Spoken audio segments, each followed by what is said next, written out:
Please invite your friends. And let me do some correction here. All right, everything is fine. Okay, everything is fine. Everything is good to go.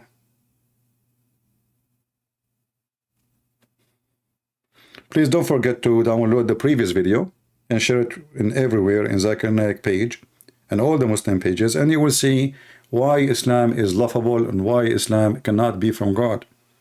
You know, those people, they can only fool the ignorant who do not know anything about this religion. But for us, Islam is very laughable, is a joke. And I will show you how, from the topic Zakir Naik he mentioned, I'm not going to play his video because those people, they play the game of copyright and we will not give them excuse. But you can watch the video, you can search for the title here and you will find it in YouTube. So Muhammad was not sent only to the Arab, he was sent to all mankind. I find this is very laughable. You know, a person who cannot speak his own language correctly, he don't know even how to read his own language, he do not even know how to read his name, how he can be ambassador for all mankind?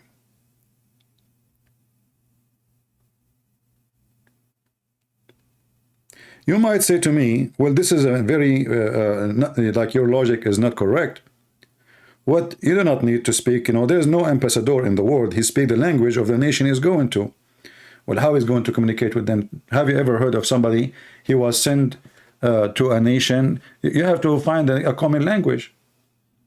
You have to find a common language. If I send a messenger to a king, and then this king, he don't speak my language, and my messenger don't speak the language, so how we can communicate? So Muhammad is a person, supposedly, he was sent for all mankind. And to do what? To deliver something very important, a message from God. But the message of God cannot be delivered unless people who I'm speaking to, they understand what I'm saying. So how Zakir Naik, he come to the conclusion that Muhammad was sent to all mankind? If we go in the Quran, we will find the following, that Zakir Naik is exposing a contradiction in the Quran, and yes, he said that Muhammad was sent a messenger to all mankind, but the Quran says the opposite. The Quran says we never sent any messenger. This is the Quran, not me. We never send a messenger, save with the language of his folk. And look what this verse did to all the lies of the Muhammadan when they speak about Muhammad sent to mankind. The verse here contains two things against their claim. And I find it very funny that we have the Quran going against their claim. This is not our logic. You see, I'm not using my logic to prove the Quran wrong. I'm using the Quran logic. So the Quran says Allah, he never sent a messenger unless he speak the language of his folk. So there's two conditions. Number one, he speak the language. Number two, he was to be from the folk. He have to be from the people. He's not a foreigner. So the Quran made a condition that Allah, he never ever send a messenger. Never. As you see, we never sent. And this is a verse revealed after Muhammad was sent. Remember, Muhammad already is a messenger, not before. And this is a message was delivered to Muhammad. So if Muhammad was sent for all mankind, how the Quran says that Allah will never send a messenger except speaking the tongue of the people, and he is from the people? Is Zakir Naik an Arab? No. Do even he speak Arabic? No. Do people of his country know Arabic? No. How many Muslims they speak Arabic? The Muslim, they will say to you maybe 5–10%. So how Muhammad can be a messenger to those folk? And the Quran give us the reason. Allah, he do that in order for what? That he make between two brackets, the message clear for them. So the Quran making it clear that if it's not in their language, they will not understand the message. And please don't ask me questions out of the topic now. Be mature. Do you understand what I'm saying? Why Allah will not send a messenger except to speak in the tongue and hears it from the people? Because if you don't do that, the message will not be delivered and is not going to be clear, which means there will be confusion. Who said that? The Quran. So how Zakir Naik, he claimed that Muhammad, he was sent to all mankind. I am sure he will quote for you some verses from the Quran, but that will be even showing contradiction. The Quran says if this is a book made by other than Allah, you will find in it a lot of contradiction. So Zakir Naik is showing us contradiction in the Quran, because we have a verse says that Muhammad was sent only to his folk, which is the Arab. And not only that, actually, the Quran say clearly that Allah, he sent Muhammad to Mecca and what is around it only.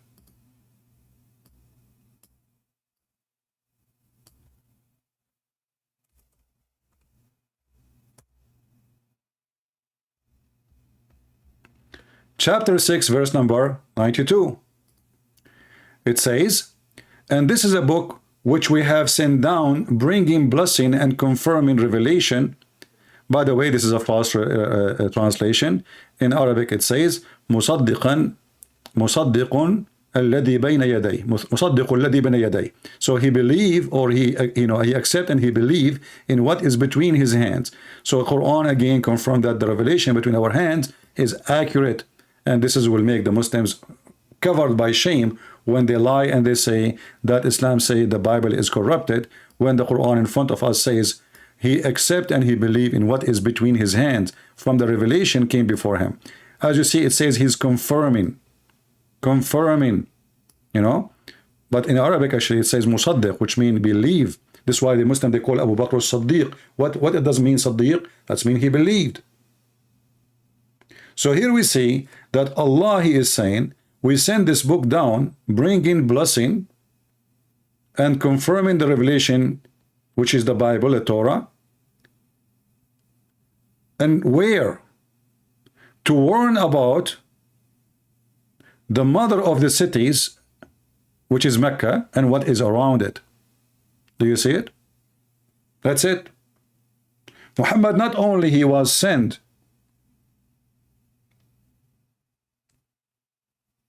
to a specific group, Muhammad only sent to a specific location.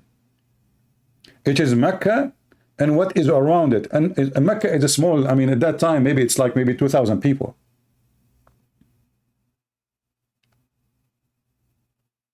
So, if the Quran is made by God, and the Quran itself says, if this is a book made by other than Allah, then you will find a lot of contradiction. That's wonderful. Allah, he put, if he exists, he put the conditions. Can Allah stand for his conditions? Imagine you are the one who make a condition for mankind, and you say to them, you know what, this is the condition. If you find contradiction, this is not from God. Chapter 4, verse number 82. Will they not bounder on the Quran? And Muhammad was speaking to the Arab in his time, by the way, and the Muslim, they say the Arab, they were amazed by the Quran, but as you see, they are not amazed, they are laughing at it. Because if they are amazed, they will not, this verse should not be exist. If it had been from other than Allah, then they would have found therein contradictions. So how Muhammad is sent to all mankind, and how Muhammad sent only to Mecca, and how Muhammad and all the messenger according to Islam send only to their people who speak the language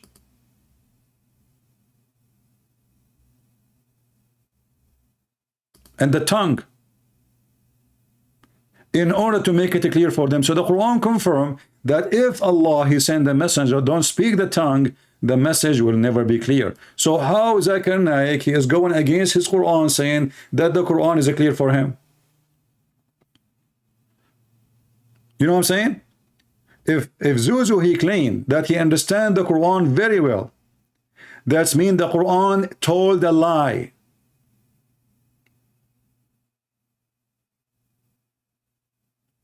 Are we listening?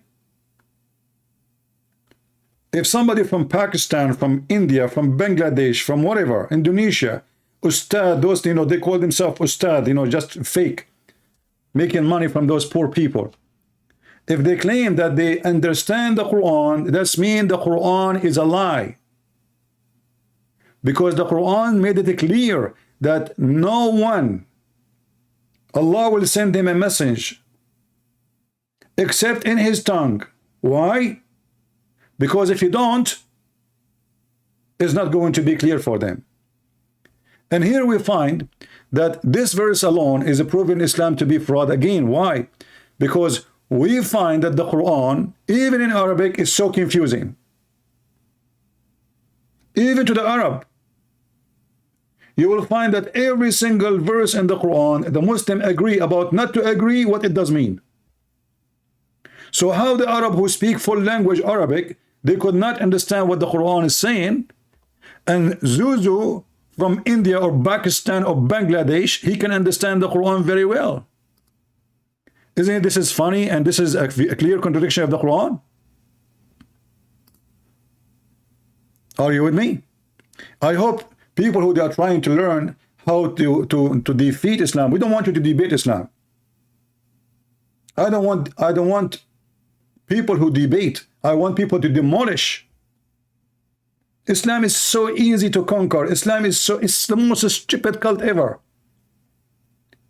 Islam will flourish like weed only if there is no farmer in the garden. You know what I mean, right? When there's no farmer, the weed grow all over. But doesn't mean the weed are healthy. Doesn't mean that the garden is living good. Weed will go everywhere. And Islam is just a stupid weed. And Islam only flourish between the stupid people. That's why the Muslim, they will see they are lining up to debate somebody who have blue eyes. But they will never debate an Arab. Ahmad did that. He was lining up all his life to debate Christian ministry or ministers. But when he debated Sharoush, who's an Arab, Debat did not even show up for the second debate. He ran away. He debated him once, and they scheduled a second debate, and the debate never happened. Sharoush was waiting in the stage, and Debat never show up, and there's like 700, 800 people waiting for the debate to happen, and Debat never show up.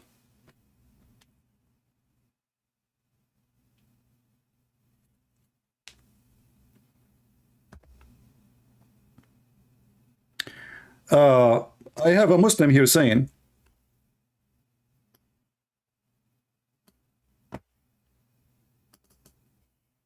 this is a Muslim, Free Abdul Rahman, saying, the Bible also hard to understand. You prove nothing, my friend. But look what you just said. I'm going to use your words.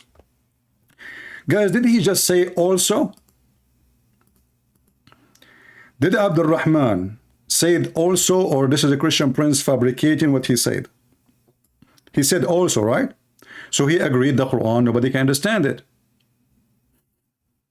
So the Quran is a lie. I will answer you about the second part about the Bible, but you just admitted that nobody understands the Quran. So how the Quran sent in Arabic in order to make it clear, and yet nobody understands the Quran, even in the Arabic language? The second you say also, that means you agree with me. Thank you very much. You left Islam. Now let's go to the Bible.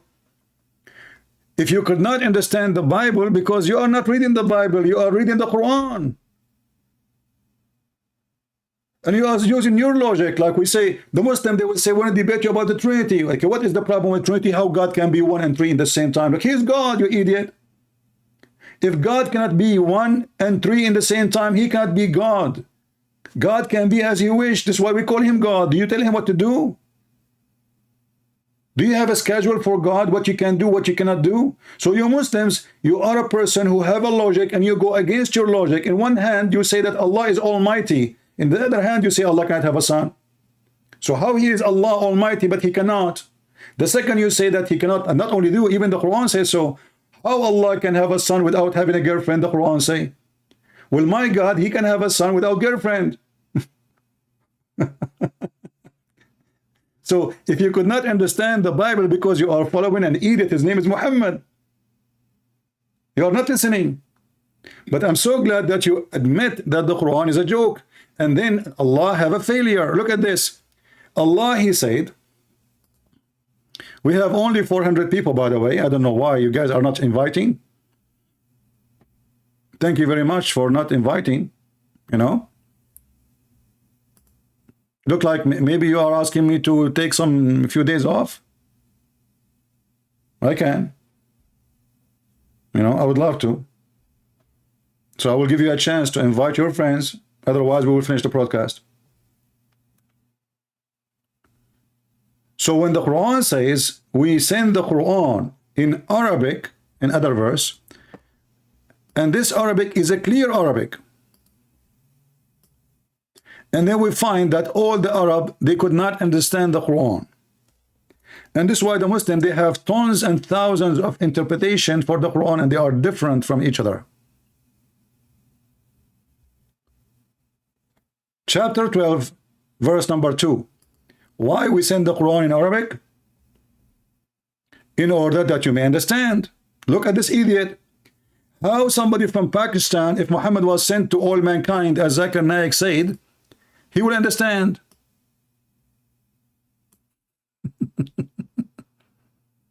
Are you with me?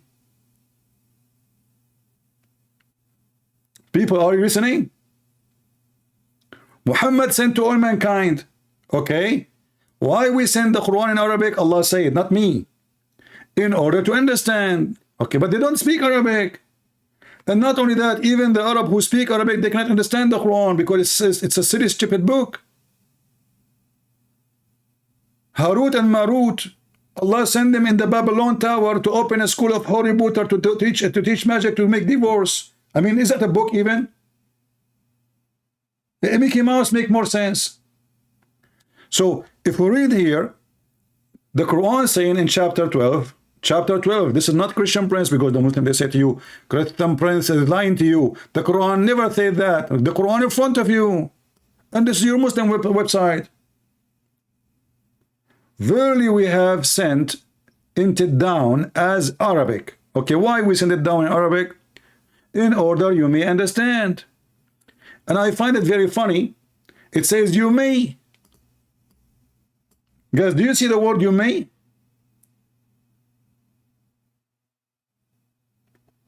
People, do you see the word you may?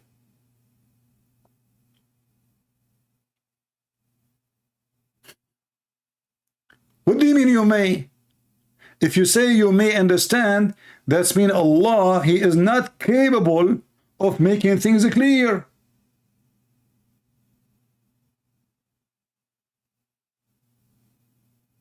It's a good luck. If we ask the Muslims, who is the one who can, the best in Arabic in the world, they will say Allah. Okay, wonderful. So Allah, He wrote a book in language. He is the best on it. Yet, He could not explain Himself in His book. If you say, no, He explained, that's mean you are against the Quran, because the Quran says that you may understand. You may.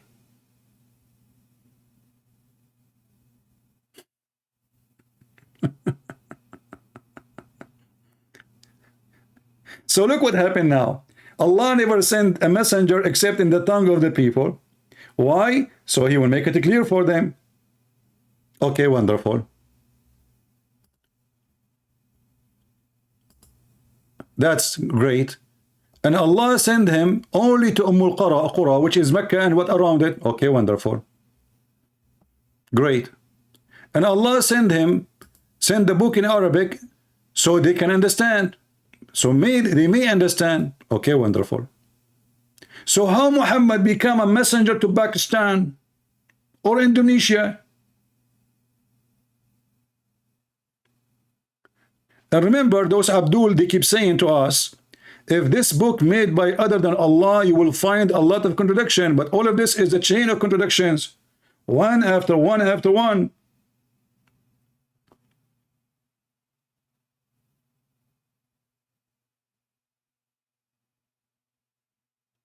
Do we have any Muslim? He have the courage and the knowledge, so he can call me live on air. You see, I'm not like Zakir Naik. This guy is he claimed that he is a scholar, he can debate, etc. But he's a joker.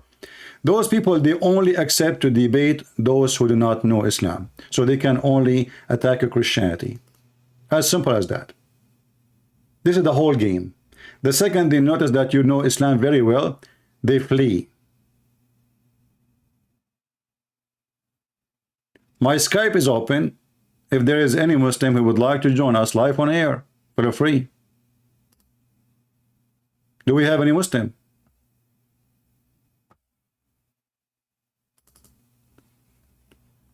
So when the Muhammadan, they say, ask Zakir Naik, Zakir Naik have time to answer about what? About, is it okay to have halal fun? But the second you ask serious question, they bring him people who do not know anything about Islam. They put him in the stage. They know the question in advance before even they put them in the stage. What about Zakir Naik? He accepts phone calls from everybody, and I will call him immediately. What do you think? He will dare to do it?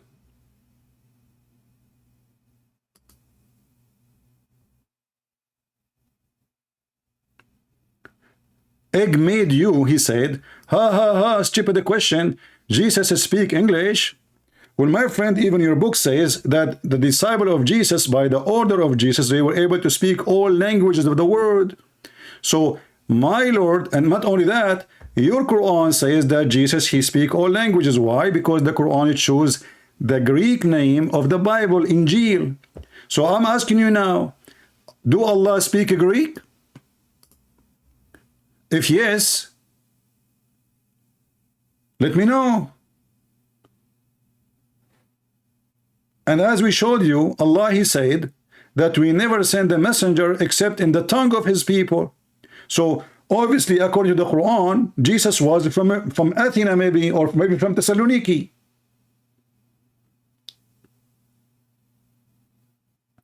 And maybe when Jesus, he met with Peter and the rest of the disciples, they were fishing for calamari. Or you know what? Maybe Jesus was from Sparta. So when you speak about speaking languages, you need to ask yourself, how in the world that the Quran choose the Latin and the Greek name of the Bible, Injil? If the followers of Jesus are Israeli, why the book of Jesus is in Greek according to the Quran?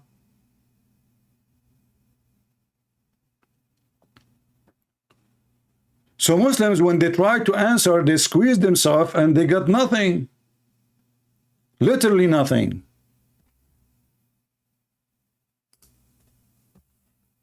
They don't have God. They don't have religion. They don't have a prophet. And the proof in front of you. And look, by the way, Allah is so proud about himself that he can tell you the best of the stories. Have you ever heard of such a God? Hey Muhammad, نحن نقص عليك أحسن القصص. What the heck is that? Especially if you read in Arabic, you will die laughing. We tell you the best of the stories, Muhammad. This is what God do? So Allah is telling Muhammad the best of the stories, so you have his stories, they are not the best?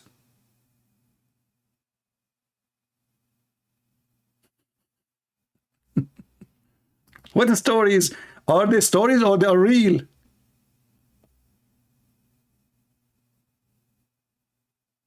You know, when you say story, is that like you wrote a story? You fabricate a story, a fiction story? We are the best who tell stories. Okay, what the story? Oh, there's Gog and Magog, and there's Alexander the Great, he found where the sun set. Right? uh, this Abdur, he says, you don't have the guts to face Muslims in public. Well, if you cannot face me in the internet, what will happen to you if I come to you in public? You will have a diarrhea. If internet and you don't dare to call me, all of you. So what will happen to you if you come to you in public? And what you can do in public, we cannot do here. I'm sitting now wearing my short, laughing at your religion, making Muslims leave Islam, and you can do nothing about it. Why I want to go anywhere? I will not even spend 1 penny driving my car. Right now I'm speaking, there is people in Indonesia listening to me. Actually, most of my admins from Indonesia. So who is the coward? And as long as you talk about public, why your Prophet Muhammad, who did not show himself in public when he was wanted? Did he hide in the cave like a rat? Is it true that your prophet, he went to Ethiopia and he bowed down to a Christian king asking for asylum? Is it true that your prophet, he ran even to Yathrib, which is a city of the Jews, asking them to be a refugee? Who is the one who hide? It's your prophet. And as long as you are talking about the one who hide, the most unknown God is Allah. He never spoke to Muhammad, he never showed his face, he never even farted. Maybe Allah, he is using the internet too?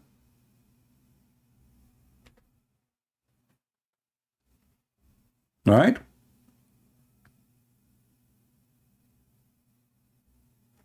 Free Abdurrahman, he says, in the Bible it says that if a brother, his wife, if a man, he died, the brother, he should marry his wife. What if I show you the same in your stupid religion? You see, the Muslims are potatoes. They practice what the Jew practice. They do not know what they have in their religion. Your prophet was copying the Jews. I challenge you to show me that in Islam, it's forbidden for a man to marry his wife or brother after he died. This is how stupid you are. Not only that, let me show you that in the Quran it says you can have sex with your daughter. Are you ready? Here we go. وَجَعَلْنَاهُ نَصَبًا وَصِيرًا. In the Bible it says the man, he marry his brother wife after he died so he can take care of the children, so they will not be orphans, so they can protect the family. This is not about sex. But here it's about sex. It says you can have sex with the mother and your daughter from her as long as she is not your wife. If you don't believe me, open the interpretation of Al-Qurtubi immediately, chapter 25, verse number 54. Can you say I'm lying? If you say so, call me right now and expose me in front of everybody. Is that fair, people? If this verse interpretation according to Muslims doesn't say that you can sleep with the mother and your daughter from that mother, I will apologize in front of everybody. Who dare to challenge me? Live on air. And now what the Muslims they do? They put their tails between their legs and they change the topic. And now Mr. Ibrahim, Free Abdurrahman, he will change the topic. He will talk about something else. He don't want to talk about this topic no more. Abdurrahman, are you brave enough to call so I can read for you? Here we go. He changed the topic. You get your interpretation for the Bible? He will not read. What interpretation, you idiot? You asked me the question, I give you the answer. It is you Muslims who need interpretation for the Quran.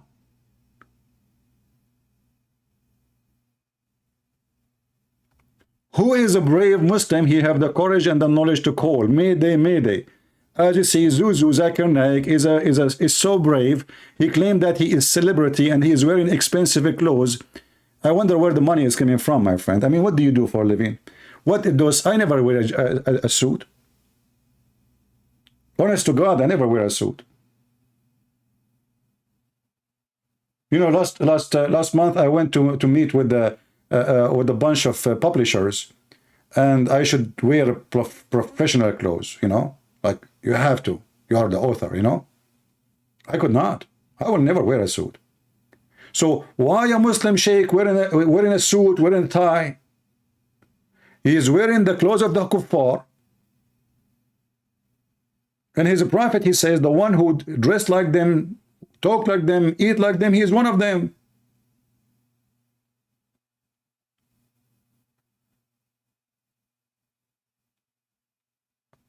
Why Zakir Naik became a moderate sheikh? Is that the teaching of his prophet? How much it cost this watch in your hand? Is that a Rolex?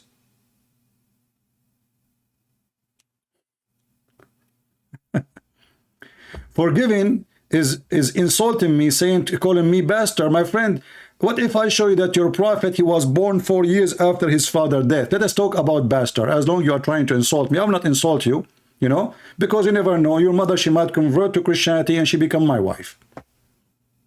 It might happen. I'm still single. And then you will call me daddy. But look at you. You said you are a bastard as a liar. Coward, CP, shame on you. But you could not prove me to be a liar. Why you don't call me, prove me a liar? But let me ask you now, is it true that your prophet, he have a father who died 4 years before his birth date? I mean, have you ever heard of somebody, his father died 4 years ago and he is born 4 years after?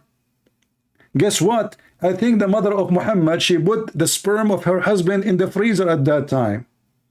Yes, yes, brother, there was a freezer at that time. And especially Muhammad, he used to live in Alaska.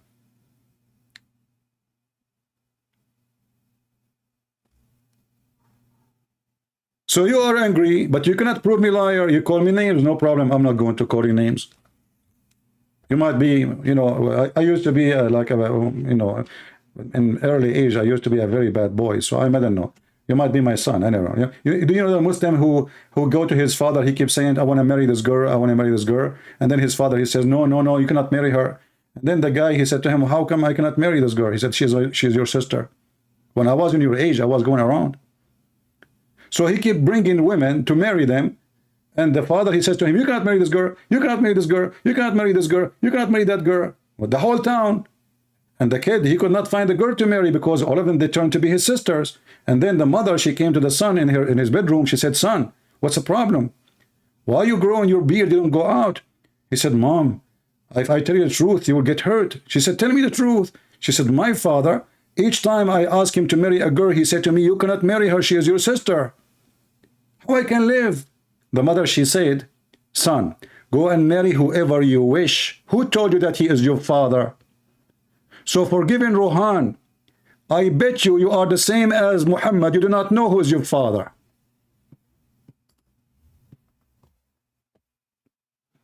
The only way to know is to ask your mom. Do we have any brave Muslim who is not here to come in to insult and call names?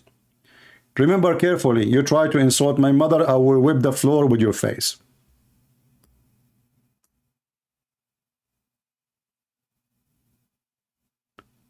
I did read it wrong? Okay, maybe I will apologize. I said, he did not say bastard. Oh, busted, sorry, busted. Okay, sorry. Okay. I got it wrong. You are right. I wasn't looking. Yeah, the chat was, I took the screenshot, I put it there, I wasn't looking. Yeah, busted, okay. I apologize. But I mean, how you can get me busted? You call me and bust me. I mean, those people, they call me liar, they got me busted, but they don't dare to call me.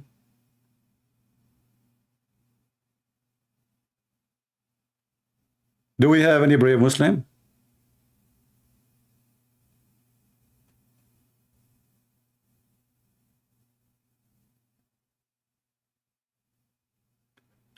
You know, I see somebody is trying to answer a Muslim about 1 + 1 + 1. Who is the word in the word who told you that the Christian believe in 1 + 1 + 1 + 1? Where do you get this from? And the Christian who tried to answer this by using the same logic, where do you get this answer from? Hey Christian, do we Christian believe in 1 + 1 + 1? Do we have such a thing in our belief? We don't. Which one is the plus who? Is that a mathematics? We are talking about God. So don't be silly like the Muhammadan. We don't have 1 + 1 + 1. We don't. We don't have 1x1 x1. We don't. You as a human being, you have a flesh, you have a soul, we have a soul. Are you 1 + 1? Are you 2? Isn't it your soul is you, and your body is you, and your mind is you? So which one is +1 + 1? So when somebody, he is a Christian, he tried to answer, he's using the stupid logic of the Muslims, he got in the trap. For we don't believe in such a thing. This is the logic of those who have broken brain. If a human being, he is multi-person, not one person. He is multi-person, every single human being. When according to the Quran, Allah created Adam, what he did? He created mud. So now we have mud. We have a person of mud. And then he breathed into him. What happened to the mud?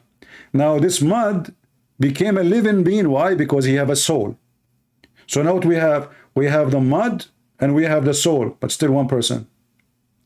If a human being can be two and one in the same time, how about God? If it's possible for a human being, is it impossible for God?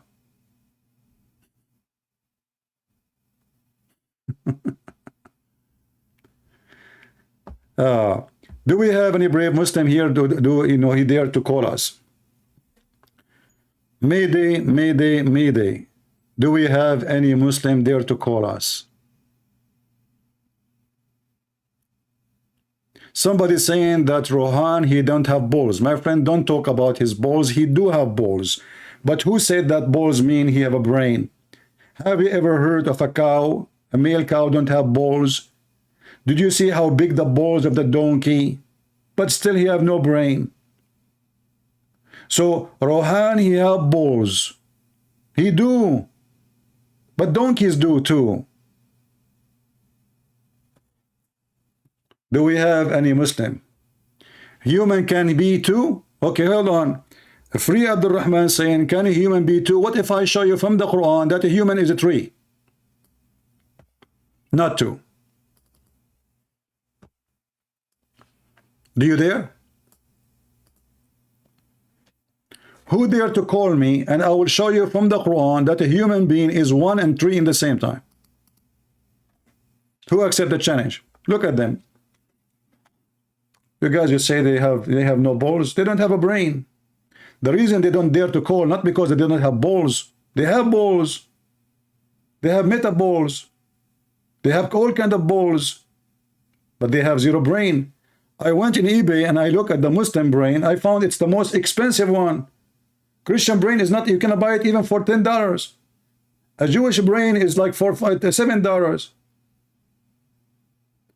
A Muslim brain is 10 million, 20 million. I said, why? They said they've never been used. Brand new. What are you talking about? They never use their brain. You tell me how in the world anyone, he have a brain and he use it, he will believe that there's a God will make his penis endless. Where in heaven? Imagine you have your neighbor, you are living now in peace. And now you are in heaven and your penis going around the bushes, to the garden of the neighbors, to the bedroom of the neighbors. You have no idea where your penis keep going. And where's your wife is next to you? And the wife, she say, honey, when are you going to have sex? He said, I don't know. I don't know where's my penis now. Can you order him to make a U-turn? So if those people have a brain, they will not believe in this religion, if we can call it a religion.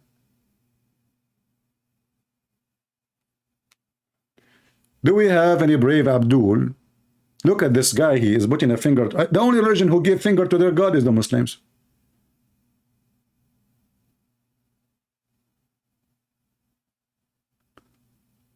I wonder, like, when he took the picture, like, okay, what is in the roof? Like, what is exactly, what is that?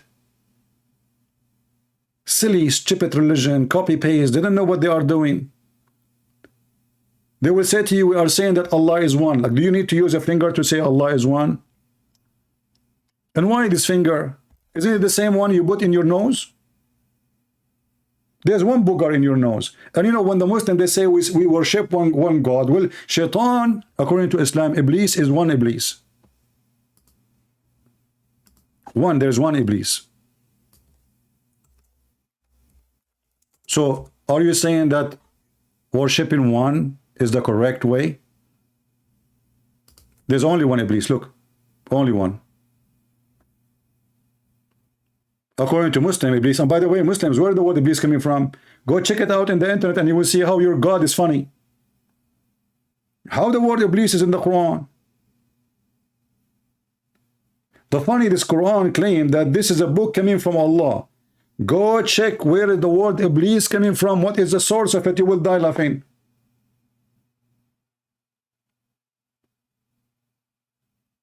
And then, if there is one person you worship, if you worship one person, that means you are a monotheist. Here we go, Iblis.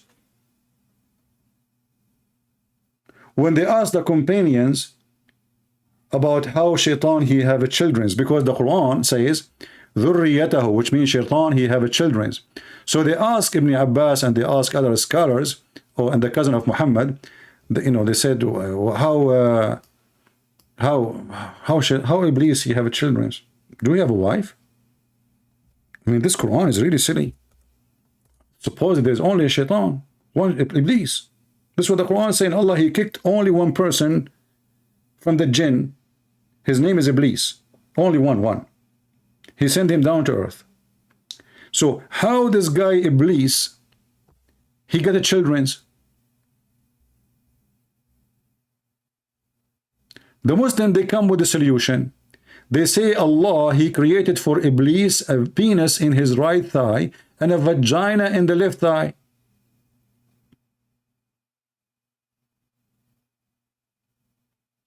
And then Allah, he made Iblis shake his legs and he enter this into that and he do nikah, he F himself. And then at the end of every day, he lay down 70 eggs. It turned to be that shaitan is a chicken. Hey Muslims, how shaitan got children's? Any Muslim?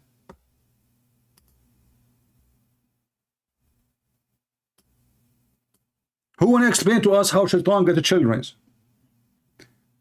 If you try to answer it, in 2 seconds you will see how laughable this religion is. You open the interpretation, you will find that shaitan, he have a penis and he have a vagina and he F himself. By the way, that means shaitan is God, according to Muslims, because he is self-sufficient. He do not need a female. He is better than Allah. Allah in the Quran says, how Allah can have a son if you don't have a girlfriend?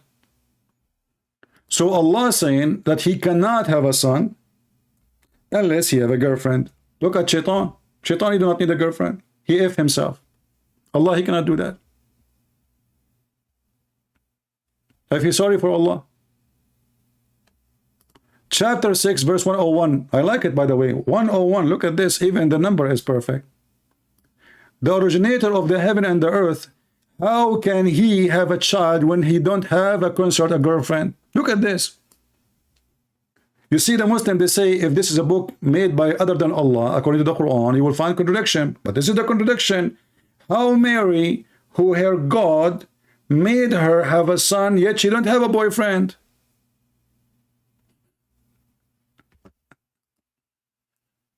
Look at this Abdul. He is saying, I claim so much of da'if hadith. Another problem in Islam. Muslim, when they say to you, we have a problem, we have da'if hadith, they are saying to you, Islam is not trustworthy. They are saying to you that we Muslims, we have tons of stories fabricated, and we Muslims, we publish it, we print it, we teach it in school. Until a Christian prince read it. The second Christian prince, he read it, we say it is da'if. What da'if mean? Weak. You, my friend, thank you very much for confirming that Islam is da'if. Islam is weak. And you are weak too. That's why you don't dare to call me. And your sheikh is weak. And not only that, your prophet is weak, and I can show you the hadith that he said, I was the most weak person between all mankind in effing, and then I invoke my God and he sent me a dish of al-kufayt, I ate it, and I get the power of 40 men in effing. You Muslim claim power you don't have. Do you have the power of 40 men in effing? If you say yes, prove it. How? How Muhammad, he proved that he have the power of 40 men in effing? Did they have a championship in Mecca? They gather the men and they start effing women in public? How he was able to count his power to 40 men? And what kind of religion they are proud about the penis of their prophet?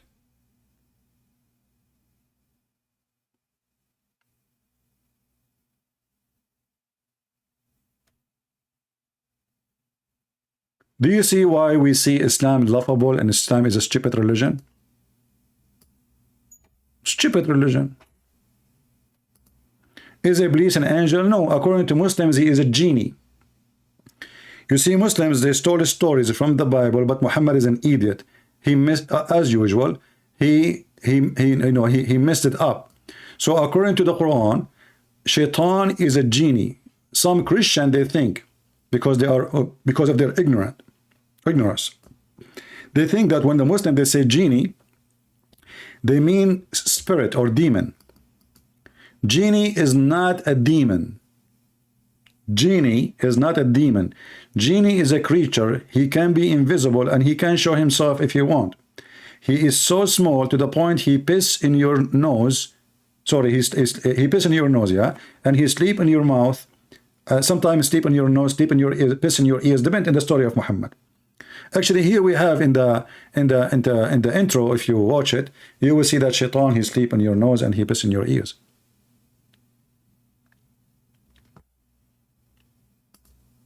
Do we have any brave Muslim would like to call us? Do you see how brave this religion is?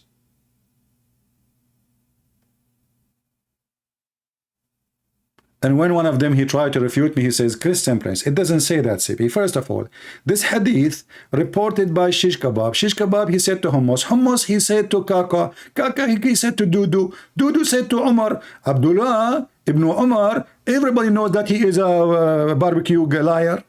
So this hadith is fabricated. Like, what the heck? I mean, after 1400 years, you discover now a guy you never met that he is a liar? And if he's a liar, why you write what he say?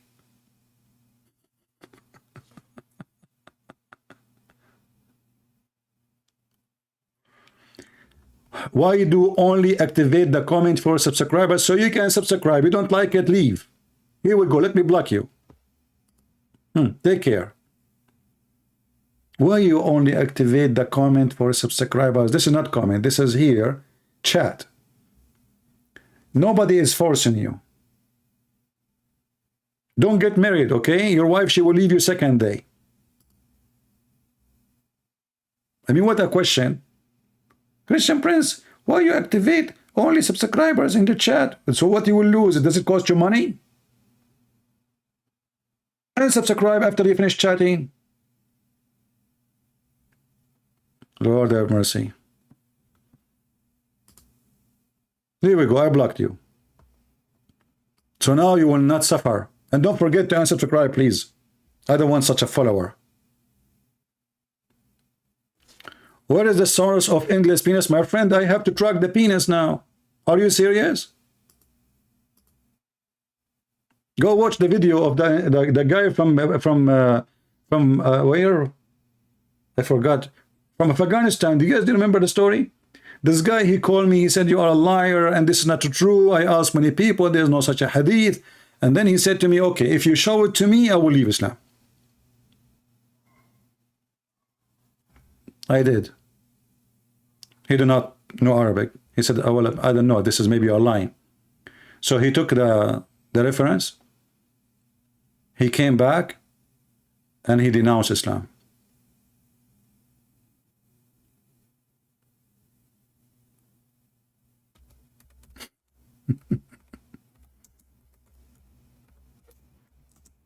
What about a Muslim? He called me right now.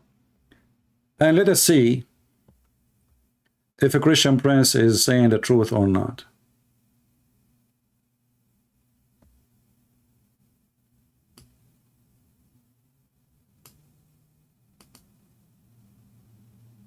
Anyone?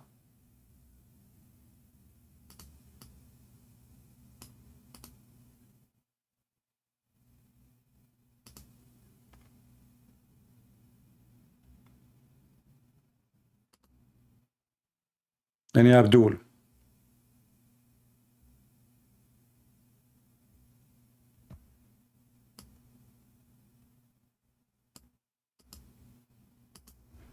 And you know, the funny is that when you show the Muslim the reference, they say this is fabricated story. Okay, if it's fabricated, who fabricated the story? That's mean you are a Muslim who fabricates stories.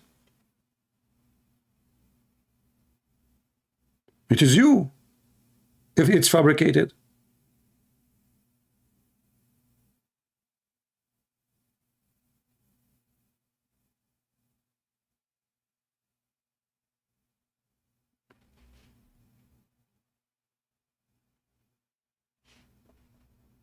Do we have any Muhammadan?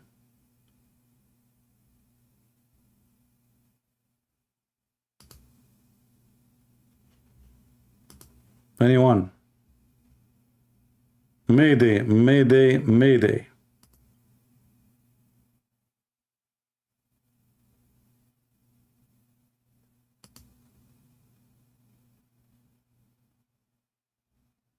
Hmm?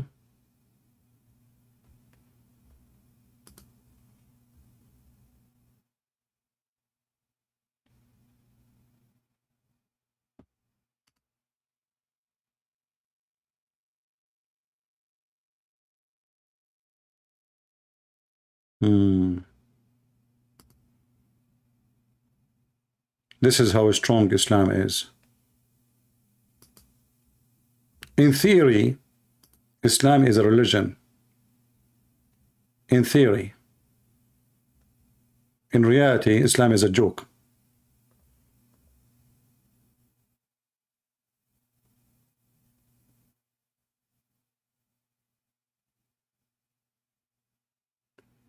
Was the Qurayshi calling Muhammad like a date palm tree? Yeah, because they do not know who is his father. This is why they call him like this. Palm tree, you know, they grow by themselves. You do not know who is the father of his tree. Suddenly, a palm tree is growing, you know. You do not know the seed is coming from where. This is what it's mean, that he was like a palm tree.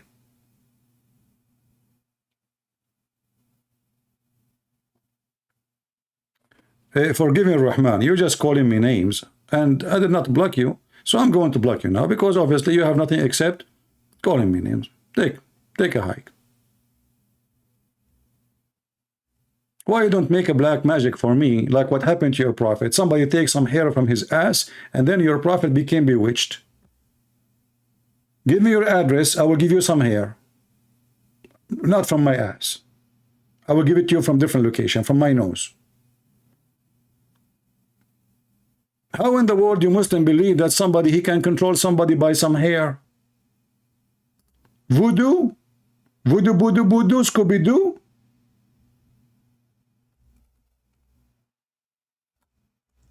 Why you Muslim don't control all those presidents around the world? Make them convert to Islam. Just take some hair from the barber shop.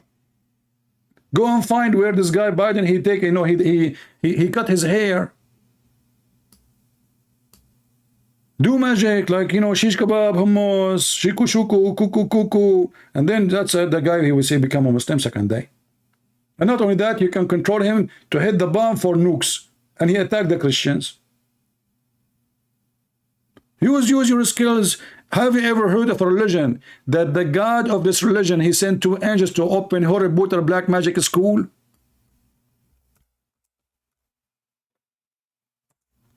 This is your religion. And the funny, they say to you, a liar. There's nowhere it says that, liar. It's in the Quran. It's da'if. The Quran is da'if. The story is fabricated. The Quran is fabricated. And all of us, we knew that those names are Armenian names. If you go and search, you will find that Harut and Marut, they are names exist in the Armenian legions. So Muhammad's stupidity went all the way to Armenia.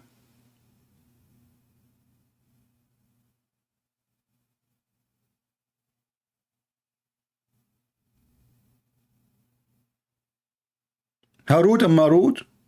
Are you sure? What happened to this God? And then Harut and Marut, when they come down to earth, what happened to them?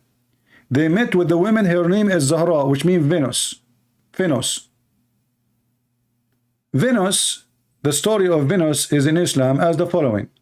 That when Allah, he sent Harut and Marut, they challenged Allah. They said, well, Adam, he will do mischievement. Allah, he said to them, if I give you the same temptation I give to Adam, you will do the same. They said, no. He said, okay, go choose the best of you. So they choose Harut and Marut. The best of the angels are Harut and Marut, not even Jibreel. When Allah, he sent them down to earth, A woman, her name is Venus, she came to them. She have a nice bikini. They could not resist. All of them, they want to have sex with her immediately. So she started asking them to do things like worshiping other god, drinking wine, killing a boy, etc. And then she said to them at the end, I will not let you sleep with me unless you tell me the password to go to heaven. And then, brother, they gave her the password, brother.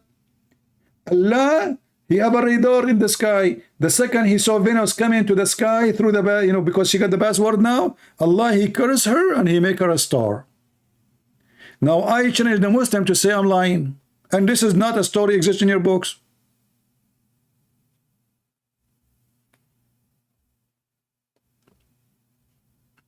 Mubahala in Islam. Somebody is asking what Mubahala in Islam. Mubahala is cursing party.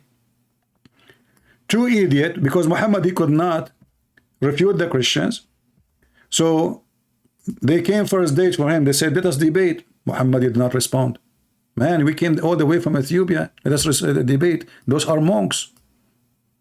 He did not respond. Look, Muhammad, we came all the way here to talk to you. He could not, because he's not no match. So then what he said, let us invoke curse on the one is lying. Invite your children, I invite my children. Invite your wives, I invite my wives. And let us ask Allah to curse the one is lying. Have you ever heard of a debate like this? Because you have no answer. Cursing party.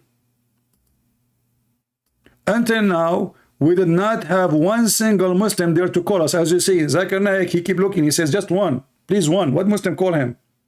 Do you see even Zakir Naik? He's putting his finger like one. Please.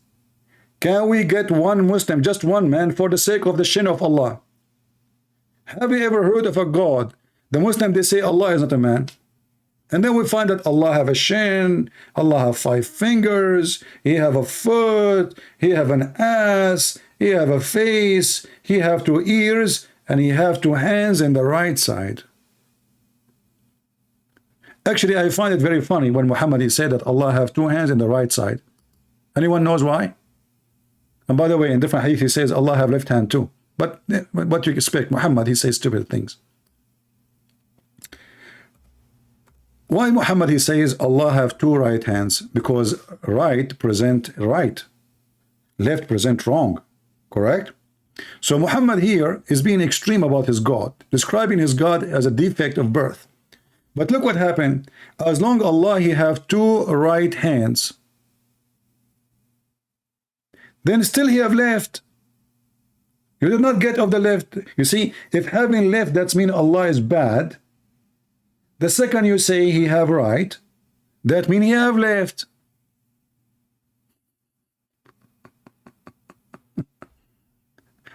Guys, are you following with me? If I say to you, the right side, okay, Allah, he have 2 hands, 2 mirrors in the right side of the car. Okay, that's mean there is a right side and there's a left side. So what we did nothing, still Allah have a left side of him. So if the right side is the one present that Allah is good, and Allah should not have left, but Allah have left, because you just said the right, both his hands are right. And will be funny if I walk with Allah, like like we going down the street, me and him, like eating some potato chips, and I spank Allah from the left side. I will walk in the left side. You cannot hit back. He don't have his hands both in the right side. God who have hands in the right side. Why? What happened?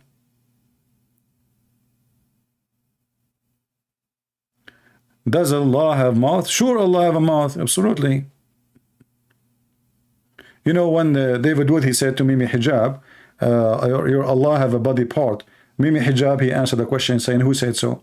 And because David Wood, as usual, he don't know how to debate, shouldn't you say to him right away, you stupid, your prophet says so, the Quran says so. Let us read together. Let the question go. Who said so? It's over. People laugh and it's over. Who said so? Well, your God, your prophet said so. Your Quran says so.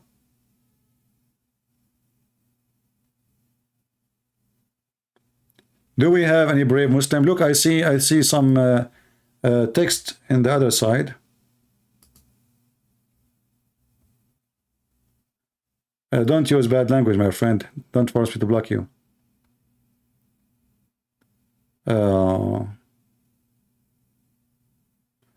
This guy, he is not a Muslim, maybe.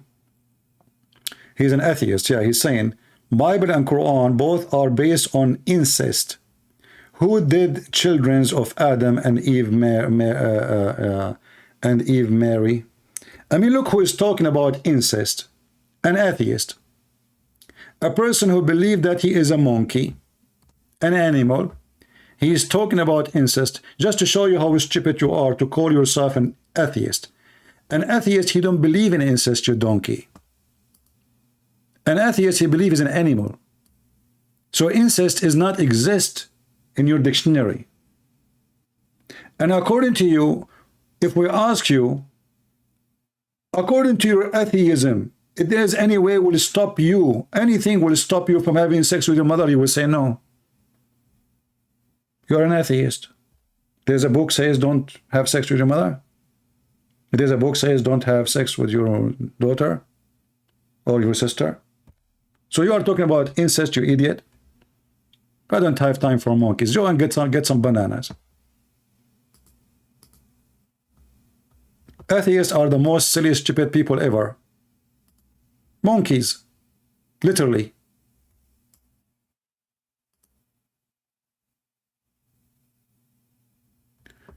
You ask for a caller, I'm happy to talk. Okay, let's see if this guy, only Muslim, please. If you are a Muslim, you can. If you are not a Muslim, then let us see.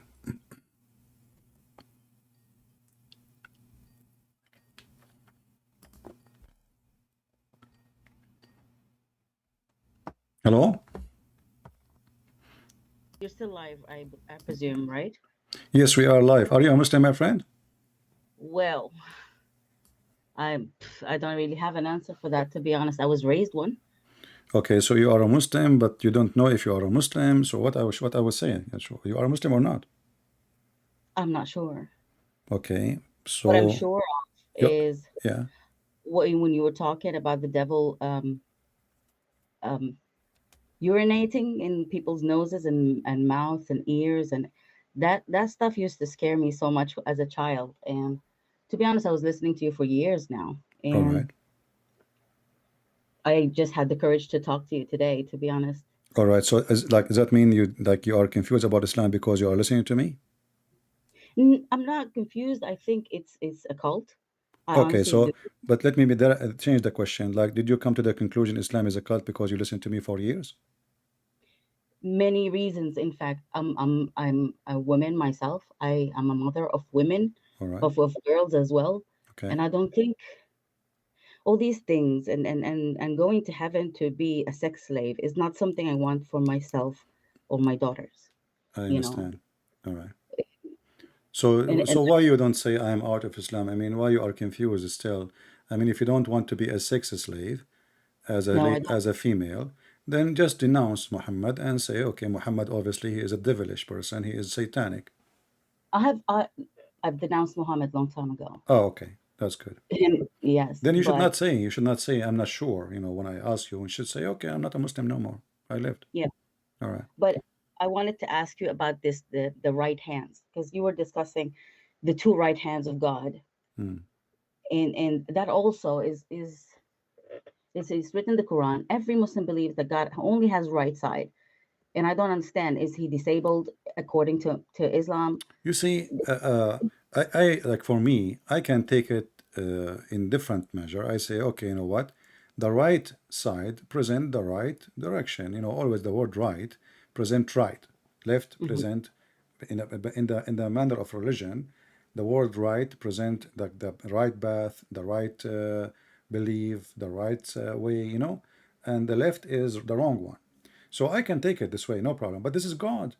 You see, But that's not how they say it. They literally say his right hand and his fingers in his right hand and his leg that he puts in hell, and it's just so. And the way they speak about an Almighty that I'm supposed to love, the Quran is actually okay. I have this fear of not calling it the Book of God, but at the same time, when I read it, I'm thinking, It's demeaning God so much. Yeah, well, this is not a book of God for many reasons, not because right and left. I mean, the whole Quran is wrong. The whole Yes. story is wrong. I mean, from the beginning, from the first page to the last page. I change the Muslims. You call me and tell me any chapter you want, and I will find you tons of mistakes in any chapter you choose. For me, the most aggressive thing is the hate of everybody and the hate of the women who are already Muslims. Yeah, There's so like when much Muhammad hate. he said that a woman she advanced in the image of shaitan, and she live in the image of shaitan. Why? What she did? A woman she walked by in the front of his house, and Muhammad got horny. He went to his wife. He had sex with her. He forced her into sex, even though she is working. She was tanning leather. So imagine a woman. She is sweating. She is boiling water, putting leather, and now he want to have sex. And even Muhammad he says that the angels will curse the women if her husband he asked her to come to bed and she refused, even if he asked her to do it in the top of a saddle of a camel. So this man is very sexual, and he abused women, and because what he cared for is the men who want to fight for him. Women, they are followers, they are not leaders at that time, No, at least. So all what he cared for, how he can make them the men like what he says. So now I will give you the power over women. You can beat them. You can have many of them. You can insult them. You can torture them. And the Muslim, they lie. They say the Prophet says beat them lightly. But we, no, but no. but I, we, I witnessed women in our culture being beaten, and it is not lightly. I, it is not lightly. I know a person that lost her eyes through a beating, both her eyes. yeah, actually we have a story from the Sahih Hadith that a woman she came to Aisha and her clothing was green and her skin was greener than her clothing from beating.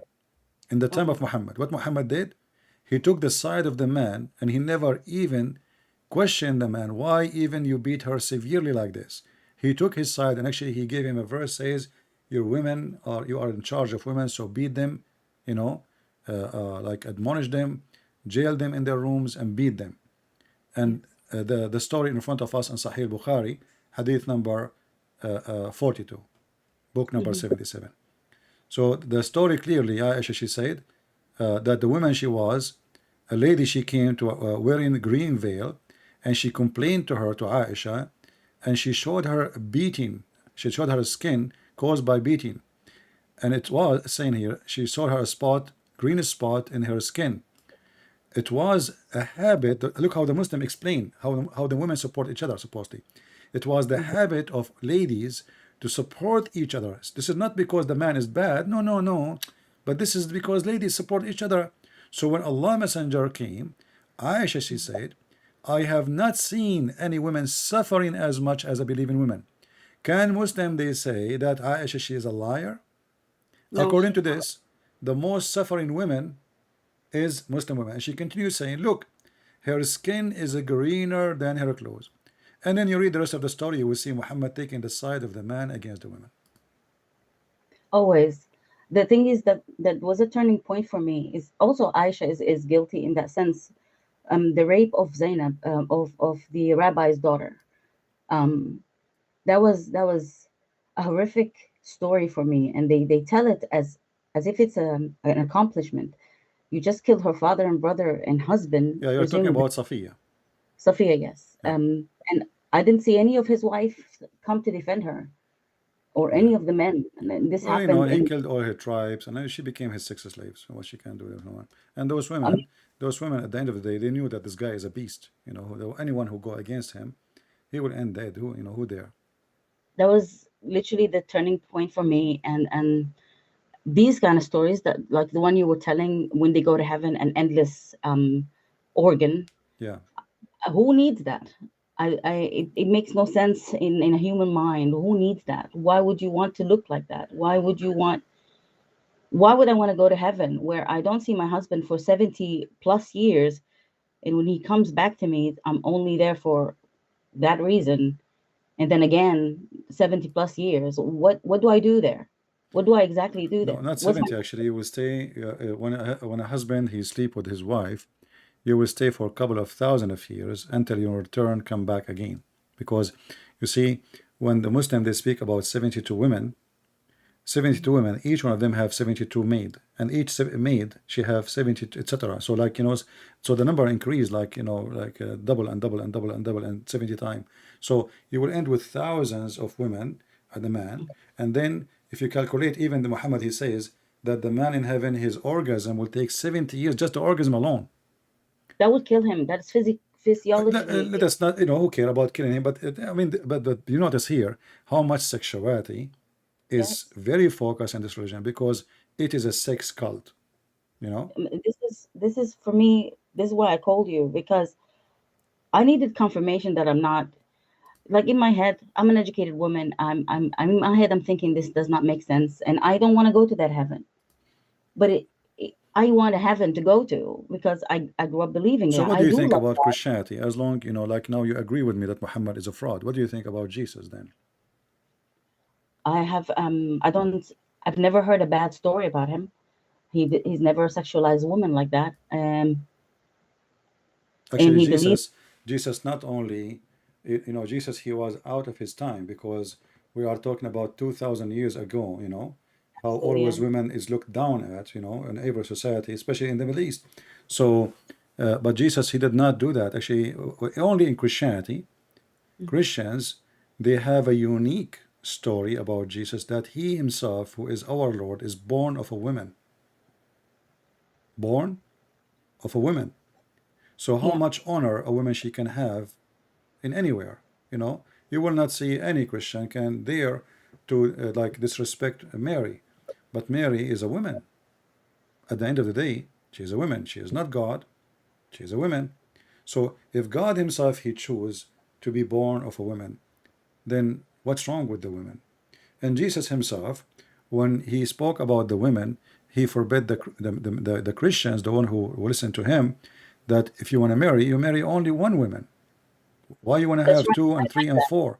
And divorce became very hard because divorce became a joke for many. And like now, people they get divorced in 2 seconds. I mean, in Islam is the same.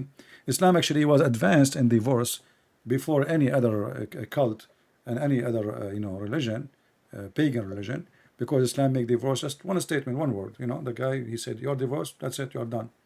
Yeah, And that's ruined a lot of families. yeah. I've seen it So happen. Jesus, he made that very hard. Divorce is very hard, and if you do little research in about that, you will see how difficult for Christians to get divorce if they are following the Bible. If they are not, divorce is so easy. And second, you are not following. That means you can do anything you want. So in Christianity, even when they ask Jesus about what the woman, what the man will have in heaven, like this woman she married this guy and that guy and that guy. When she died, who is going to have her? So the Jews they are thinking about her as an inheritance, even in heaven. So Jesus he said he and she they will not get married; they will be the same as angels. So in heaven, you and me we will be equal. It doesn't matter if you are male or a female. I will not get reward more than you, and you will not get reward less than me. Your gender is not the reason for you how to be rewarded. So with Christ, women is respected. Women have a value. Even Jesus, he said that when the man he get married, he leave his parents and he become one with his wife. One. So in Christ, you have a marriage. Your marriage is unity. Is not a contract of sex like Muslims. Yeah. You know. So Yeah, that also broke my heart, knowing that my contract to my ex-husband was not contract of marriage. It was contract of the act. there's no marriage in Islam. There's no marriage. Right? It was عقد nikah. Yes. I Yes. Yes. It broke my heart because it Yeah. just I made know. me feel like a prostitute in a sense Exactly. with a contract. Yeah. Well, Um, this is what this religion is. If we can call it a religion, it is, and the reason it is very sexual, because in Muhammad he is trying to attract the customers who they are men, you know, men. yeah, Yeah, and he want fighters. He don't want disciples like preach peace and love and mercy. Jesus said, "Love your enemy." You do not need criminals. You know, even his, just to understand what kind of companion he have, they accuse even their prophet that he stole an underwear. What? I did not know that. Yeah, like if you go in the Quran, it says لِنَبِيٍّ أَنْ يَغُلْ. يَغُلْ mean to steal, to be a thief. So That's right. imagine, imagine you have the highest person in the world as ethic, ethics. Suppose the Muslims, they say that, right? They say that Muhammad is the most noble man in the world. Yes. Yeah, but then we found that the Muslims accusing their prophet that he stole an underwear, and this underwear is stolen. They themselves, they stole it. They attack people. They took their stuff, their furniture, their clothing, their animals, and now they are fighting over the theft. So if you go in the Quran in chapter 3 verse number 161, it says, "It is not for any prophet to embezzle. Whoso embezzles will bring what he embezzles with him in the day of resurrection." That So, was over an underwear? huh? This verse, was it over an underwear? Yeah, the Muslim, they say over a piece of a velvet, red velvet, I see. but it's an I mean it's a piece of clothes, whatever it is, underwear, socks, panty, I don't know, but it's this clothes, But here you ask yourself, imagine John or Peter accusing Jesus that he stole socks. No, no. That never happened. I've never heard of that. That would be hilarious, isn't it? But this is telling us the quality. You know what's more hilarious is that the Almighty would talk about that in a Quran that we're supposed to be reciting to the end of days. Why would he even interfere in such No, not only this. little? Look how silly this verse. They are accusing him that he took the panty. Shouldn't Allah he say who took it? Right. Absolutely. Yes. Like if you watch Detective, what's his name? This guy, funny guy, the short guy, Columbus. Like when he's leaving from the door, he say one more thing. So where is Allah here, Columbus? I mean, come on. They accuse the prophet that he stole the underwear. Allah is all knowing. This is what the Muslims, they say. He know the unseen. Why Allah did not tell who took the panty? Actually, this verse confirmed that the one who took it is Muhammad. Wow. Because he could not tell us his God. Supposedly the one who's talking is Allah, not Muhammad. So if Muslims, they say, well, Muhammad do not know who took it. He's a human. But the one who's talking here is Allah. Shouldn't Allah says, okay, you know what? You accuse my prophet falsely. Go to the drawer of this guy, to his bedroom, or let this guy take off his pant and you will see the clothes there. Can't he do that? He could not. Of course. Because simply the one who took it for real is Muhammad.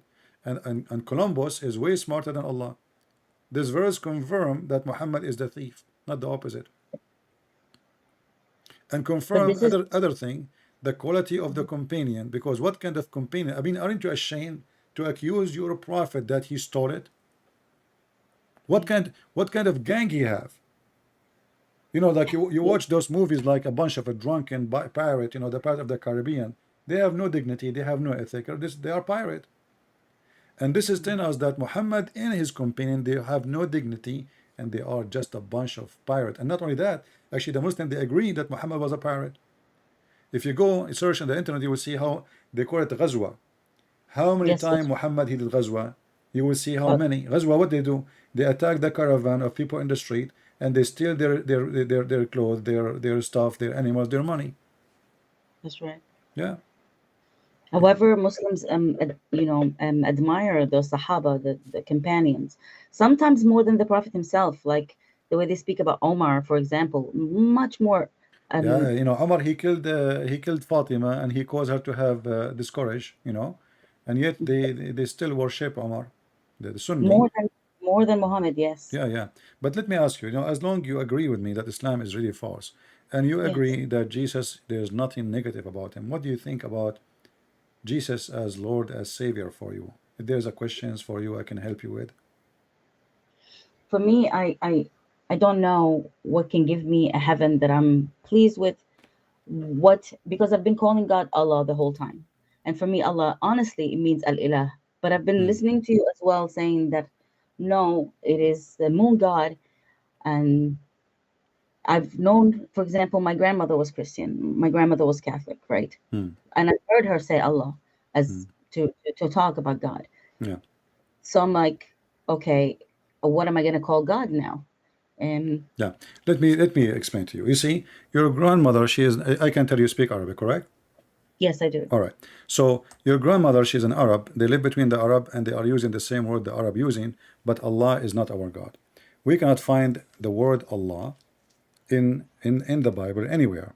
You can find the word ilah, the one you mentioned, but ilah, let me put it in the screen just to show you so we can understand the language together. If we go, I will make a wide screen here. Let us see. All right. I don't know if you can see my screen now. You can look. Okay. I am. Yeah. So you know the Aramaic is the origin language of everything in Arabic. There's nothing is called Arabic actually. Arabic is not even a language by itself. Even though now look like it, but if you go in details, you will find there's no Arabic in the Arabic. But if we try to write the word al-ilah, Yeah, you know, al in Arabic, when we say al usually mean that, right? that's right. Okay. And then it is ilah, Yeah, okay? And there is a sound which is h, yeah. but this At is the end. not really part of the word. It's like you know, to give a tone. So il is the word which is used for God in the Aramaic language.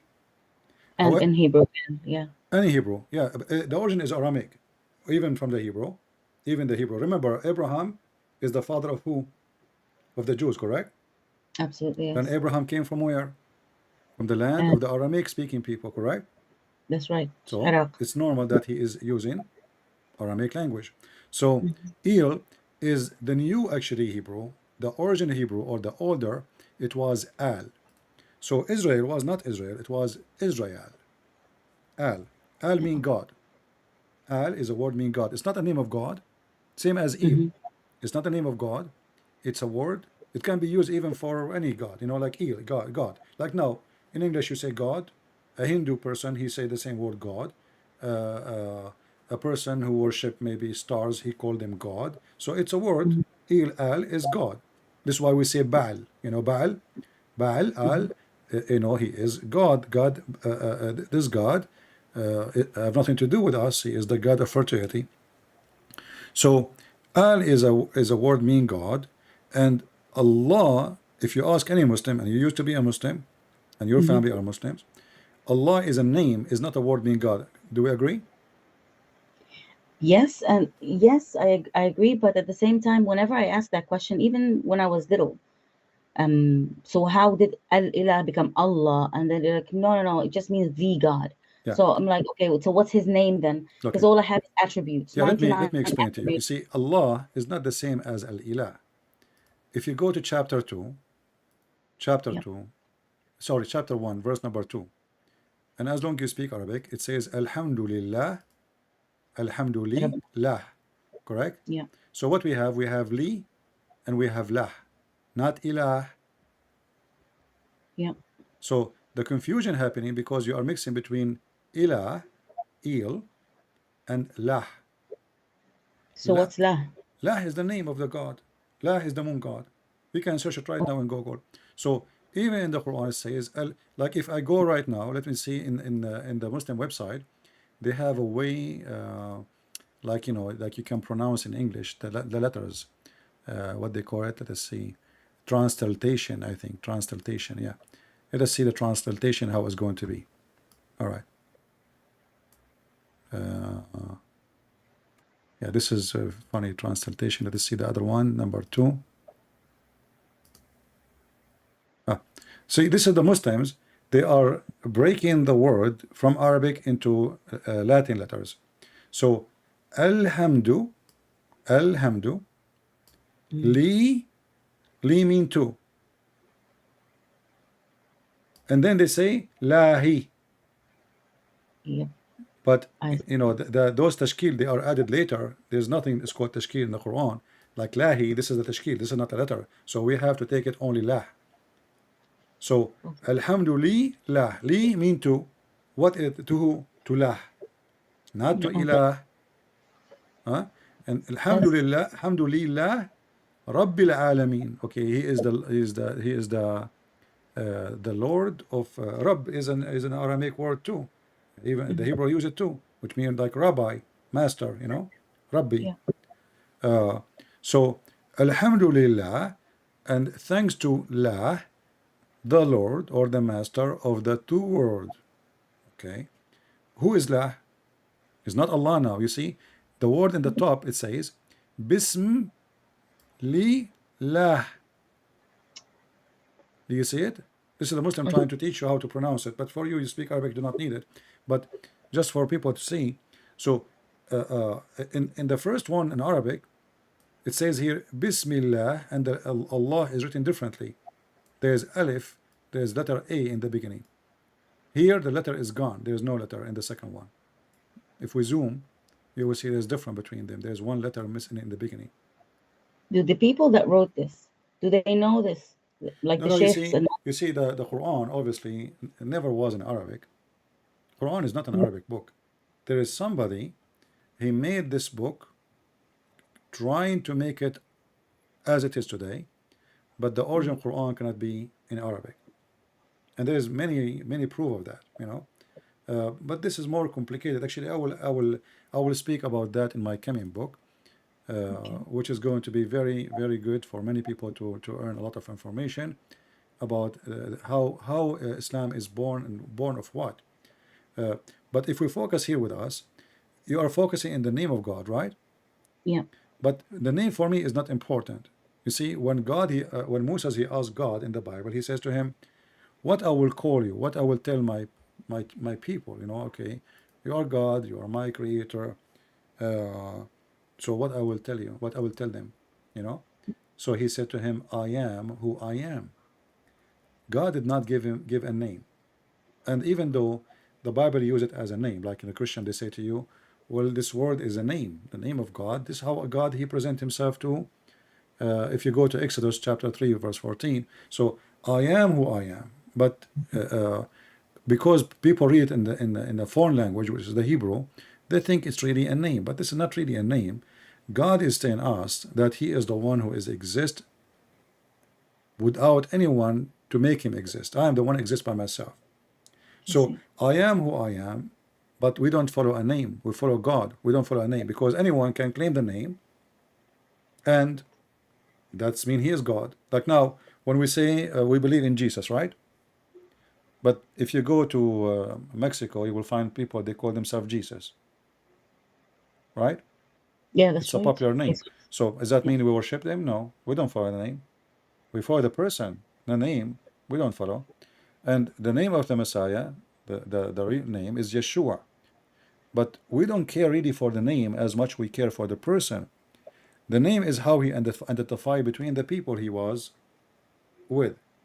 But the one we follow is the Messiah who did all those things, who came in the time of those disciples, not the name. Because the Lord, he says to us, many false teachers will come. Be aware, you know, of false teachers. They will come to you in the clothes of a sheep, but they're wolves. So they can take the name. And there's many actually came after the Messiah, and they claim to be the Messiah. Many, maybe hundreds, maybe not, maybe thousands. We do not know how many. So until now, like even now, I think there's somebody he claimed that he is the Messiah. So there is Ahmad Mirza Ghulam. He claimed to be the Messiah, correct? So Yes. we do not need to focus on the name as much we focus in the person. So let us say the Muslim, they change the name of their God, and they call him Yahweh or Yahweh. But that will not make their God our God. It's not the name.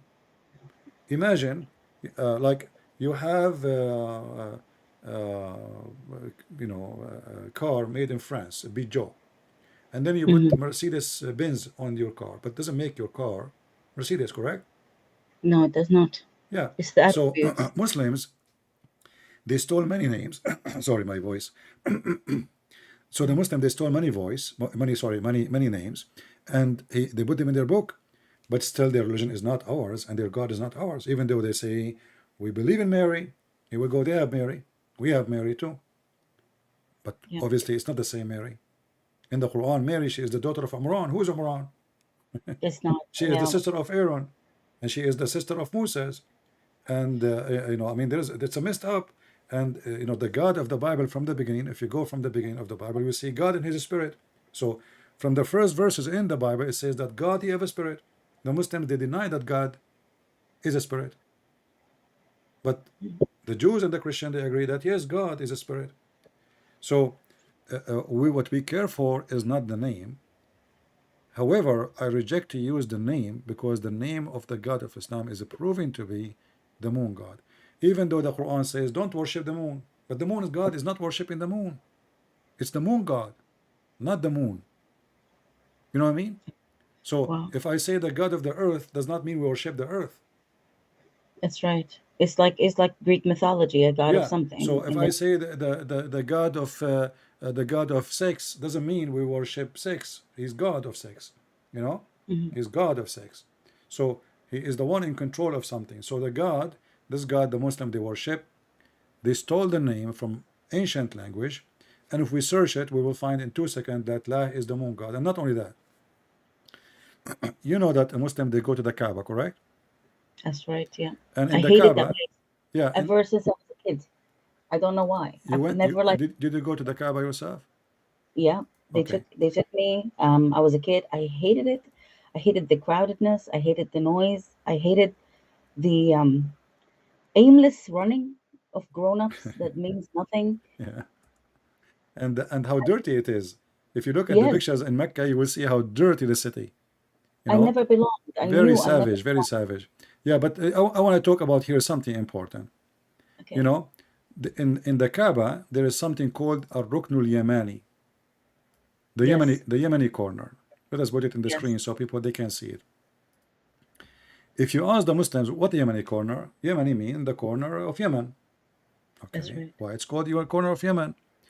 The Muslim they start giving you ideas like maybe it's facing Yemen, but in fact the reason for this corner to be called a Ruknul Yemani because simply those stones who look different, they are taken from the temple of Al-Makkah from Yemen. Al-Makkah is the same name of Mecca. In the language of Yemen, the Ka is pronounced as Qa. So That's the right. temple of Al-Makkah is not really in Mecca. That Mecca, the name now, is a copy of the real temple, which is in Yemen. And the city still exists, Makkah, in It Yemen. exists exactly. The temple is still there. I mean, there is not only of it, but it's a very famous temple. And not only that, for Wow. centuries, the scholars or the scholars who do history and dig in the ground, and they thought that this temple was for the sun god. And lately, they have to come to the conclusion because they were able to read the text they found, the tablets they found, confirming that was the temple of the La, the moon god. La. So they brought those stones from that temple and they call Mecca as a copy of that temple. So people will not go and do Hajj all the way to Yemen. Come here, touch the stones. We have the stones here. Those are stones coming from the temple of Al-Makkah. Yes, I was always angry at stones. I've never liked the idea of stone touching. Yeah, Muhammad he said that the black stone and the Yemeni corner, whoever touched them, it erased his sin. That's why Yes. you see those poor people, they are coming from around the world. You will see a person coming from Indonesia. I mean, how much money Indonesian farmer he make, you know? Too much money wasted, and a Yeah, lot of he women. spent all his life saving to do what? To make the Saudi rich. Absolutely. Because he And will all the spend women all as his well, money. The they get airline, to, they will make money, you know, yeah. and Saudi Arabia will take a percentage from it. They will spend money for hotel, they will spend money for food, they will buy gifts for their family, like when the Hajj is coming back, you have to bring, gift for everybody from, and the water of Zamzam and Miswak Oh and, my God, that Samsung as well. It made me sick when I was a child. Oh my God. And they keep pushing it in your mouth as if it's the cure for everything. And I yeah. got sick. Actually, according to the BBC, they found that the Zamzam have arsenic poison in it. I wouldn't doubt that Yeah, because I went but with let us people. focus me and you. You see, As you see, this is a very clear pagan cult. The name there, I'm not against the name, by the way. What if the Muslim, they change the name and they make it Jesus? Still Islam is false. You know what I mean? Sure. I'm not Sure. I'm not against Islam because of a name. What if the name of their God is Yahweh? Still Islam is false. You see, as an example, we have people, they call themselves Jehovah's Witnesses. I don't know if you heard of them. Yeah, they Okay, visit sometimes. Jehovah's Witnesses, they agree with the name of Yeshua, they agree with the name of God, they agree, etc. But for us, they are no Christian. They are not. They have the same name. You see, now we have an example. People have the same exact name. What about the Mormon? The Mormon, they have the same exact name for God too. So, but still they are not Christian. So for us, we don't care for the name, because any cult can use the name of the true God to make you deceived. So, Yeah. but in Islam, the name is not the same. The value is not the same.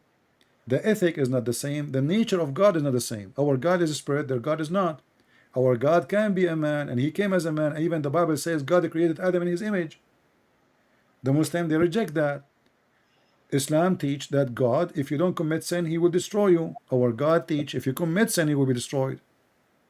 Islam says you can, you can lie to your wife, you can lie to your husband, you can lie But to, in 3 cases. In Christianity, Jesus says either you say yea, yea, or nay, nay. You are not even allowed to take an oath. In Islam, you can take a false oath, you can lie, taking a false oath using the name of God in vain.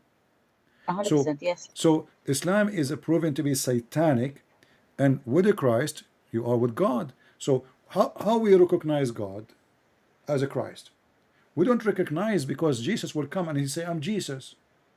Satan can do that, but we will recognize Jesus because he will do what Jesus does. You know what I mean? And what Jesus does is what nobody can do. He is the best in ethic, in love, in mercy, in everything, and he can do miracle nobody can do. And he don't ask for himself. He don't ask for a privilege. You see, Jesus, it's not a secret. All the Christians since the time of Jesus, they worship him, correct? That's right. And if you are a person who been worshipped literally, can you imagine how much you can control your followers? Can you imagine Jesus, who can raise people from death? How many kings they would love to give all their money and to bring them back to life? Yeah. How much Jesus money can have, how much power he can have from such a power he have. If I am the person now, I can make blind people see. How much money I will earn a day? Yeah, I don't think he was after that though.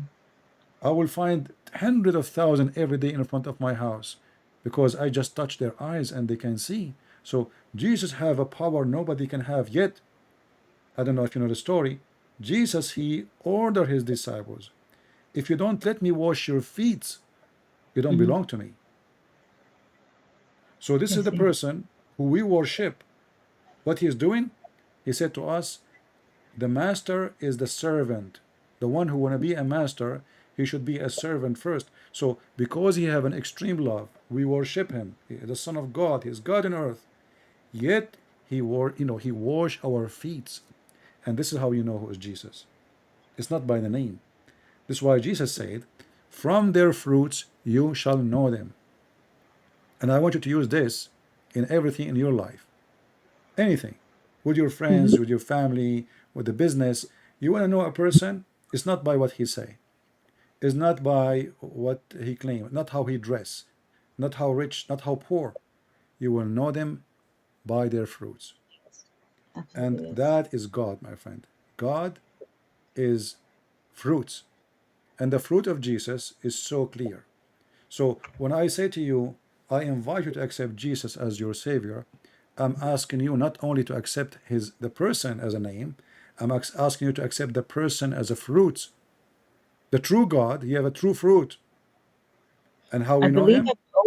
I believe I've always believed in the true God, the God of Abraham, Moses, Jacob. Then you have to believe in Jesus. They asked Jesus, when Jesus, they said to him, like he said to them, before Abraham I am. The Jews, they looked at him and says, but you are not even 50 years old. And you claim yet that you are before Abraham? He said, truly, truly, I say to them, before Abraham I am. And Abraham, he saw my day and he rejoiced. So He is the God of Abraham. He is the God of all mankind. He is the God who created us, and this is why he came to save us. You see, the Quran says, وَمَا خَلَقْتُ الْإِنسَ وَالْجُنَّ إِلَّا لِيَعْبُدُوا. The reason I created a human being, human and genie, just to worship. Jesus did not, and he don't want worshippers. He want God, our Lord. He want children.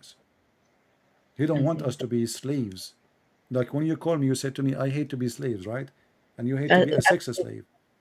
I don't want to be that. With Jesus, you are no slave. The Bible says,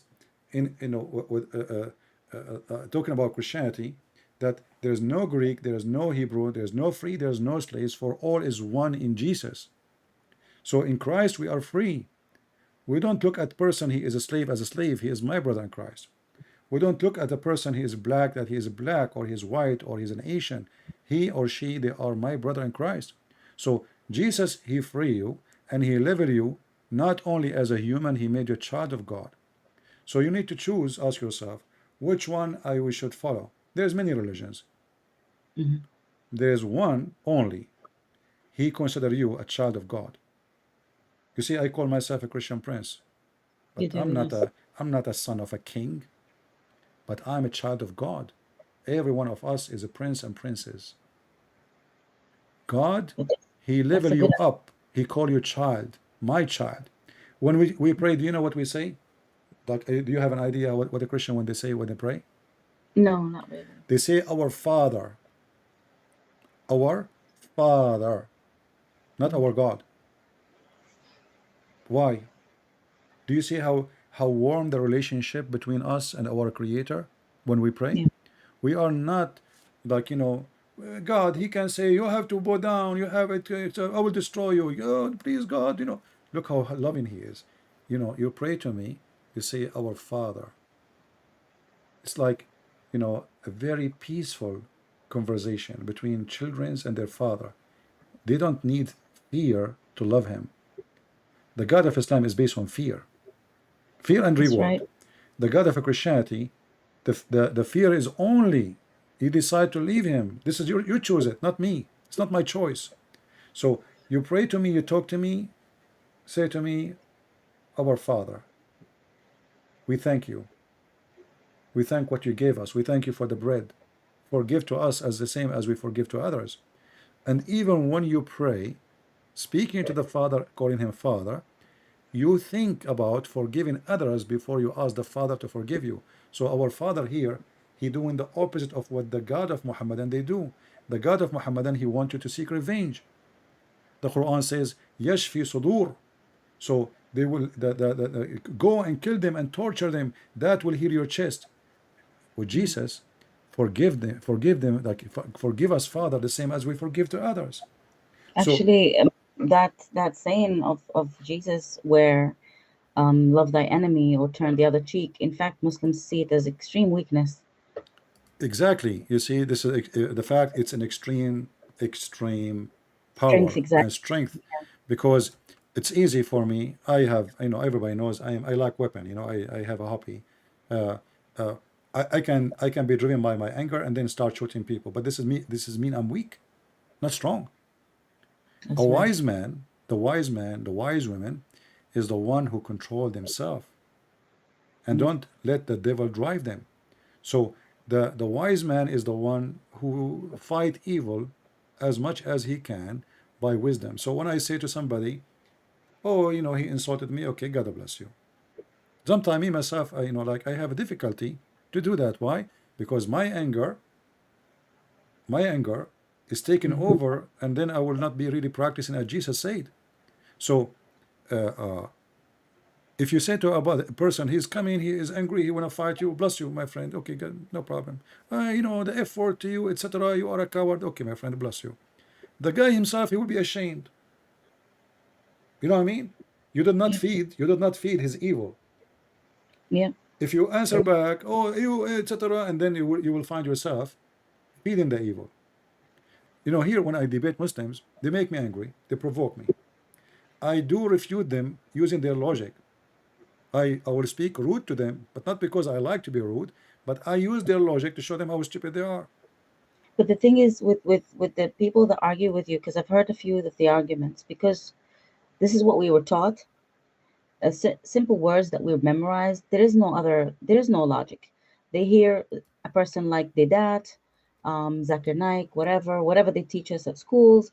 This is the how you dispute them. This is what you say. They memorized it. So when you come up with something they didn't come across, they become angry. Which actually one of the reasons why many like me left, in a sense, is because there's no logic. It's repeated and repeated again and again. I've been hearing the same arguments since I was 5. Yeah.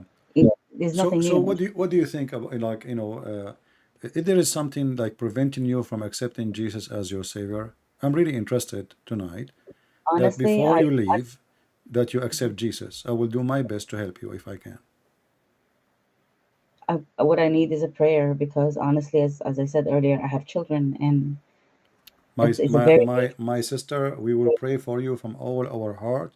And the Bible says a happiness will be in the kingdom of God for a one person he was saved. So what about you and your children? How many children you have? I have to. You have 2 children. We pray that the Lord that He will keep you healthy, taking care of them, growing in front of your eyes. We pray to the Lord to open your heart, to come to Him, to believe in Him, to save yourself and to save your children, to be in His kingdom. So when His kingdom come, you will be there. We pray to the Lord that right now you accept Jesus, and right now you open your heart. And if you have any question for me, don't be shy. I'm here to serve you. I'm here to wash your feet, the same as Jesus, He washed our feet. Not because we are slaves, not because we are hypocrite, but because we are real. Servant is who is a Christ is, yet He is God. And if my Lord was a servant, who am I? So my sister, I ask you to accept Jesus. For today you might go to sleep and you don't wake up. I For tomorrow know might come and you are not there. I know what you're asking me, and I'm so grateful and honored with all the love that you showed me and all your followers as well. For now I need prayers, because this is the thing that you always talk about, the terrorism of Muslims, right? Yeah. And my children have a Muslim father, and My sister, don't worry about what the people can do. There's God, there's a protector. He knew who you are, He knew your name, He knew where you live. He will be with you. If the Lord is with me, who could be against me? Do you know how many people hate me? oh my God, millions, but Do millions you love you think all. I'm really worried? Do you think when I walk in the street I look behind me? I don't. I don't. You know? So I, I I do appreciate that, but also I appreciate that no one knows what it feels like to be a woman in the Islamic community. I understand, but which one is more important for you? Worrying about people or worrying about your salvation and your children's? Yes, this is why I whatever I believe, I will keep to myself, All because right. So you are saying you will not say, you prefer not to say in public. absolutely, yeah. Okay, I understand. So I understand what you believe now. Well, we are happy for you. I'm really happy. I'm not going to say what happened now. People knows, but you see, I want you to have faith. Faith is power, a superpower. I am weak only when my faith is weak. I'm not weak because like a person, he might be, you might be short, you might be tall, you might be strong by muscles, you might have, you play martial art, but this is not what make you strong or weak. Hmm. Faith is the secret of being strong. Yep. When little ant, she keep going and backward, forward, backward, forward. You ask yourself what she is carrying. I mean, come on, this is really annoying. Don't she get tired? But the ant, she go to work every day doing what Yep. she should do. That's how I feel every day, If an and ant, if an ant, she is more successful to build a colony. Don't you think you can build a colony of your own? You will be the queen of your own, and your children, they will live like princes or prince. I really hope so, because I cannot see them marrying these people. You I really can, can. you can, especially if you live abroad, you don't live in a Muslim country. So Yeah. you can earn your freedom. You know, in the West, it's very easy. If a man he threaten you, you can call the police. In 2 seconds, they will be there. Yeah. You know. So don't worry about anyone. Don't worry about anyone, and we will put you in our prayer. Thank And you. I will ask everyone here. You know, I cannot say. I don't even look at your name. I'm not going to say anything. But we ask our friends here, our family, sisters, brothers, to pray to our sister here. She Thank you. have two beautiful children. She, she need your prayer. I cannot say more, and you can tell already what she believe in. So, sister, I'm really happy to have you today. If there's Thank you so anything much. I can answer you, I think you've done a lot, and I hope I can call you another time anytime, with anytime. And if so you much. have any of your family, sisters, brothers, they like to to join and have a conversation with me. Maybe we can help them to leave Islam too. I will be so happy to serve them humbly and to help them. Yeah, unfortunately, I'm the only one. All right. Well, you never know. You know, you see, the one like a seed of wheat will make the field full, right? So don't think you are only one. I was when I started doing this, my English is funny, and until now it's not really that good. And like if you ask yourself, I mean, how in the world this guy even is going to reach out to millions? This doesn't make sense, right? And then you will find yourself, because you have faith, not Yeah. because you are strong, because you have faith. The faith is your strength, because you have faith that, you know what, maybe I don't speak good English, maybe I'm a foreigner, maybe I'm a stranger, maybe I am an immigrant, maybe people will make fun of me, but who care? If I save one person, bring him to Christ, I'm victorious. So That's a this is nice. what make me successful, is not about me being strong. It's about me being faithful. And if I can save one person, bring him to Christ. How beautiful is that? Actually, when I first discovered you, I was at college and I was with an Arab friend, a lady, in fact, and I was listening to you, and it was a very funny conversation that you were having with a fellow Arab. And she said to me, "Don't listen to this guy. Don't listen to this guy. He will set you astray. He will lead you astray. Don't open the door for this." You In remind me in of that Quran chapter 5 verse 101 and verse 102. It says, "Ask not questions," and it says verse 102, because former generation asked the same question and they left the faith. right from that pushing, I wasn't gonna listen to the whole thing. I was literally just having a break. But because of all this pushing, I was like, you know what? I need to hear this. And that was a few years ago. So do I you do think you it, listen to me like almost every day, like when I go live? I'm extremely busy, but when I do, I actually do listen to the whole thing. And sometimes I fall asleep listening to you, to be Yeah, honest. I fall asleep listening to myself too. Is that okay? You fell asleep when you listen to me. Is that because I'm boring or what? No, it's because I'm tired and I don't want to listen to anything else. I don't Yeah, want I to understand. watch No, a I'm just movie or joking. You anything. see, I always joke about myself because I am confident and I have faith. So like Yeah. some people, they will be offended if but for me, nothing will offend me really, because I know who I am and I know what Actually, I stand for. please don't be, because for me to fall asleep in the scenario that I'm living in, it's very hard. So for me to fall asleep, that means I'm feeling peace. It wasn't. That's It's the exactly, opposite. yeah, that's good. You see, like always, uh, you know, there is if you watch a horror movie, you will not be able to sleep all night, even though you want to sleep, you are tired. But if you have something peaceful and always our program is fun, is full of joy, and Enjoy. in in the same time, we teach people how to use their brain, how to think, like how to refute, how to answer, how to use the silly smart logic, because the silly one always think that he is smart, but the second we answer him, he turned to be so silly. So here people they enjoy it more because we have a special kind of conversation and normal, and I'm very very let us say I don't sugarcoat like many. There is many they have to speak in certain language, And for me, I don't say. I say it as it is. I don't care who like it, who don't like it. I think by now you know. I know. Yeah, That's why and I called. this is why people they enjoy, because this is a truthful conversation, not like a fake, like in TV. Here we have a real thing, real talk. It's definitely real. I don't know you. You don't know me. I literally just created the Skype right now just to talk to you. I felt the need to talk to you, and yeah, there's definitely no fakeness here. Thank you very much for being here. Well, anytime you would like to call, feel free. If you like to share with us, and if you can bring friends or anyone have a question about Islam, so we can help them to live Islam, I will be happy to have them.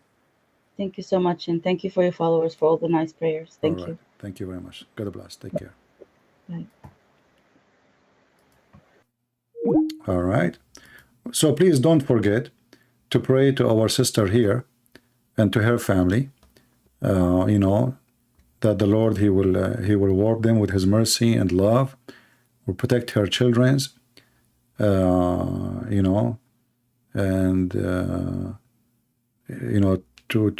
to keep her in the right place, because the devil always is there. We believe in devil, right? A devil exists. We believe he exists, but the devil always have a place if we let him have a place. If we have vacancies in our chairs.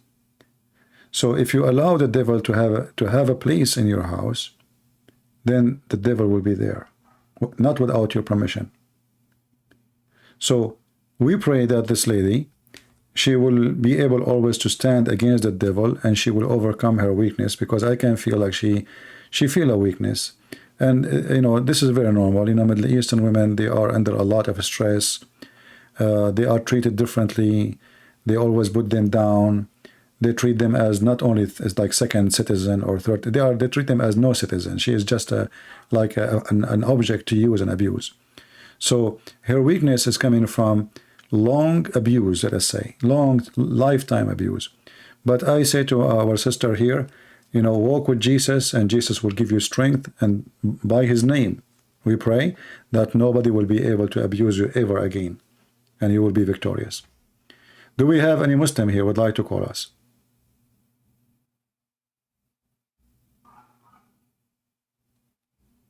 Do we have any Muslim who would like to call us?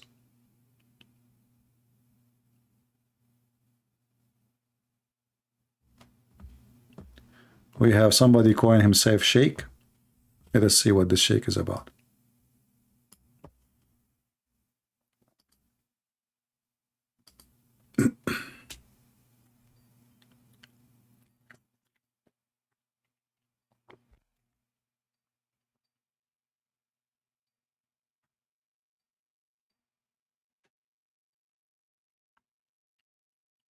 He's not answering.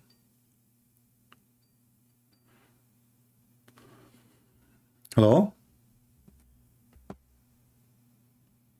Hello? Hello? Hi? You are a Muslim and you say to me hi? Are you a Muslim? Yes. Are you a Muslim? Yes. Okay. Are you the same person who called me yesterday and I hung up on him? I'm calling for the first time. For the first time. Why are you changing your voice? Changing my voice. Do you know how my voice was? Okay. So what do you want, my friend? How I can help you? I heard it just lying to the sister. Okay. How I lied to her? Help me. Go ahead. Okay, let's go back to anything you said to her. Like what?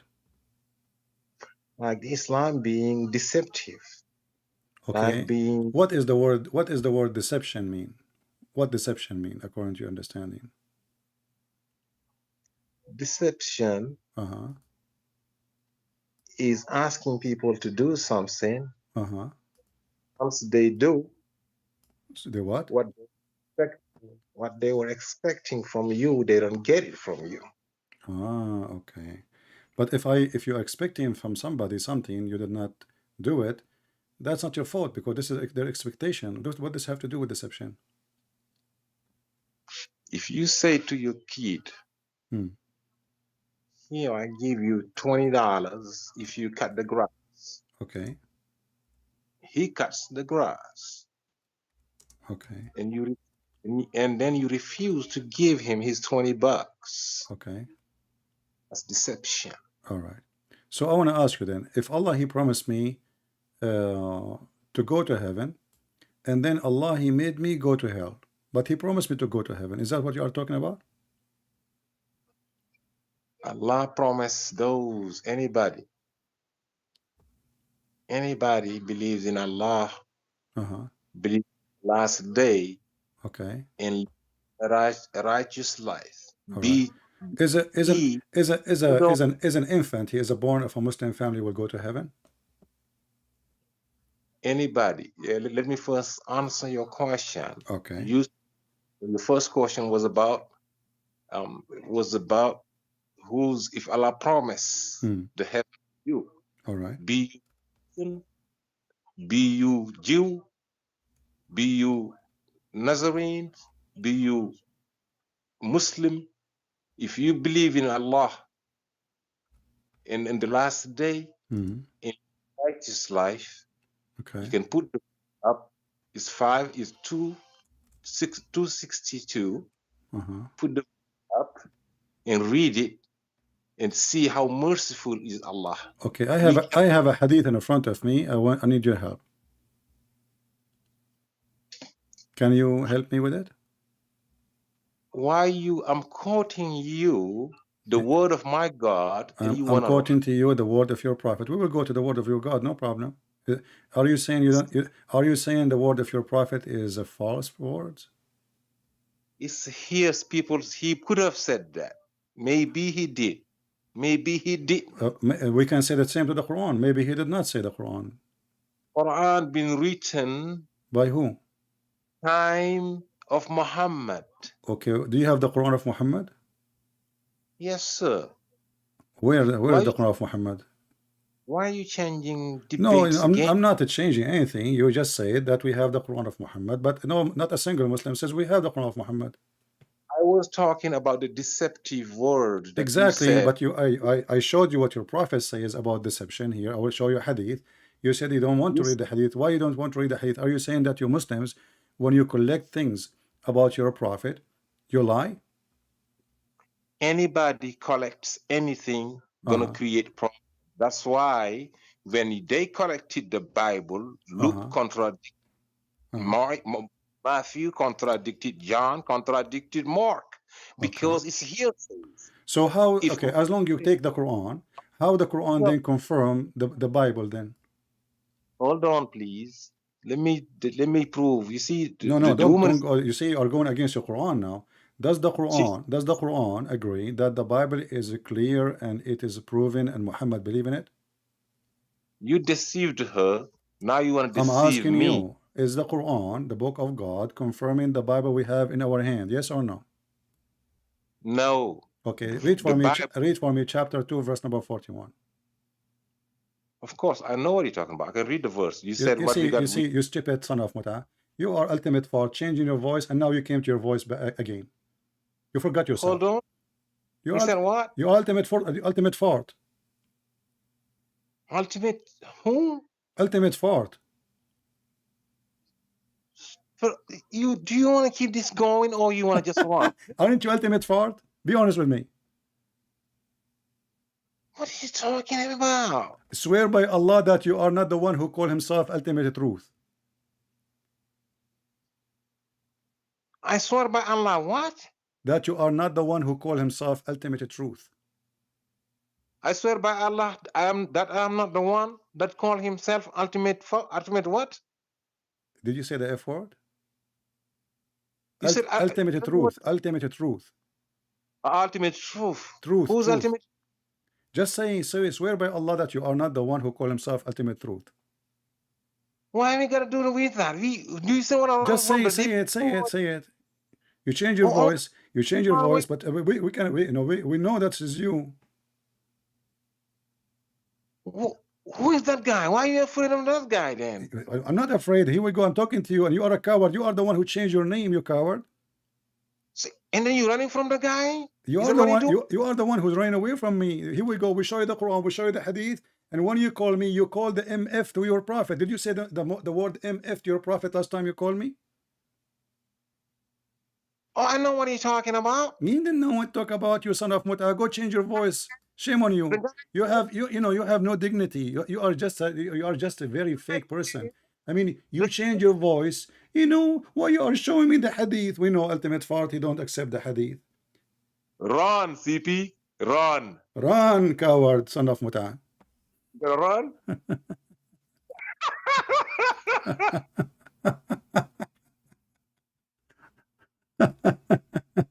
See the coward? He changed his voice. You deceived her. You know, and now we are showing the Quran. There's discrimination. There is there's contradiction in the Bible. I mean, you have no dignity. Last time you called me, you called yourself your fakir, and now you are talking to like a homosexual. Hi. I mean, don't you even respect yourself? You say to me, hi.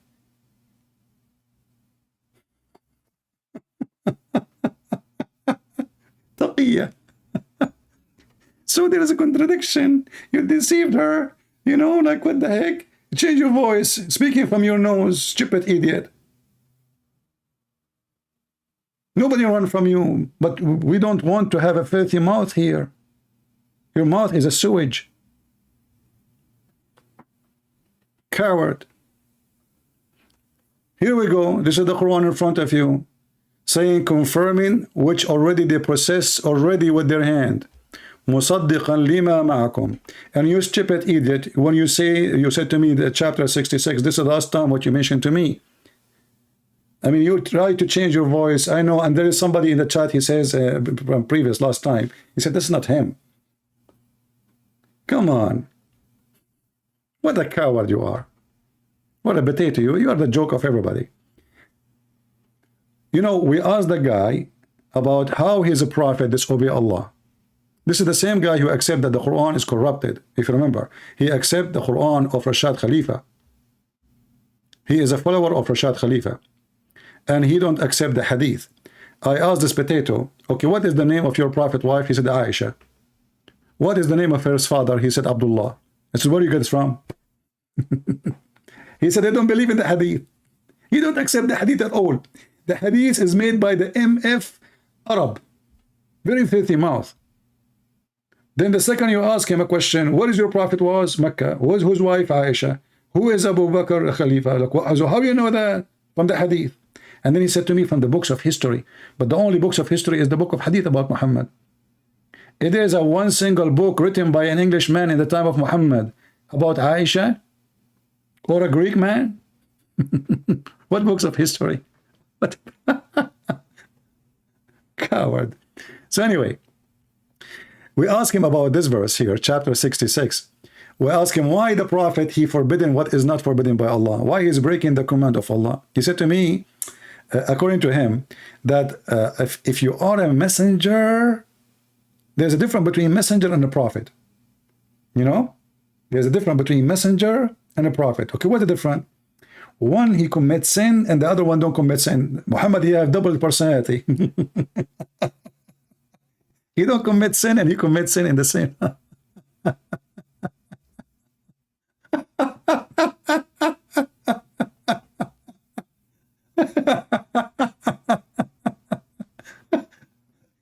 Have you ever heard of a stupid religion like this? So Muhammad, as a messenger, he don't commit sin, but as a prophet he do. But who is higher, a prophet or a messenger? And how you can be the same both in the same time? So you, as a messenger, you don't commit sin, but as a prophet you commit sin. I mean, have you ever heard of such a stupid answer? Just to save himself from getting busted. But look what he did now. He admit that Muhammad was breaking the command of Allah. And we ask him, what is the reason for this verse? He refused to say, because the verse here is about Muhammad. He been found red-handed having sex with his servant, his slave, and her legs was up when the wife came to the bedroom. And she said to him, in my day, in my bed, you filthy son of Muta. And then Muhammad, he told her, if you don't tell anyone, I will make your father the caliphate after me. You ask the spectator, what is the reason for this verse? He said, who care? I care. What do you mean you don't care? This is the Quran. We should know. Shouldn't we know what he forbade? What he made unlawful? How a prophet of God he break the command of God? Why he do that?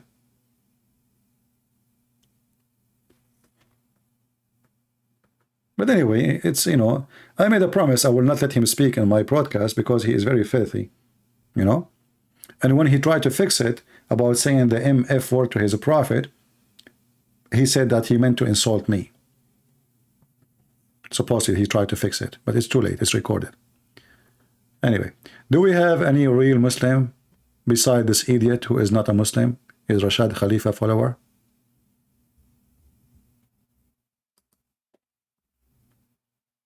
Anyone?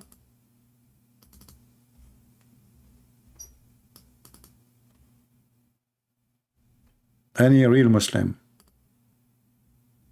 Half Muslim? You know, I like it when a Muslim he says that you deceived her. But isn't it the Quran says Allah is the best of the deceivers? Let us search in the Quran for the word yudil. I'm not going to type anything, I just, you know.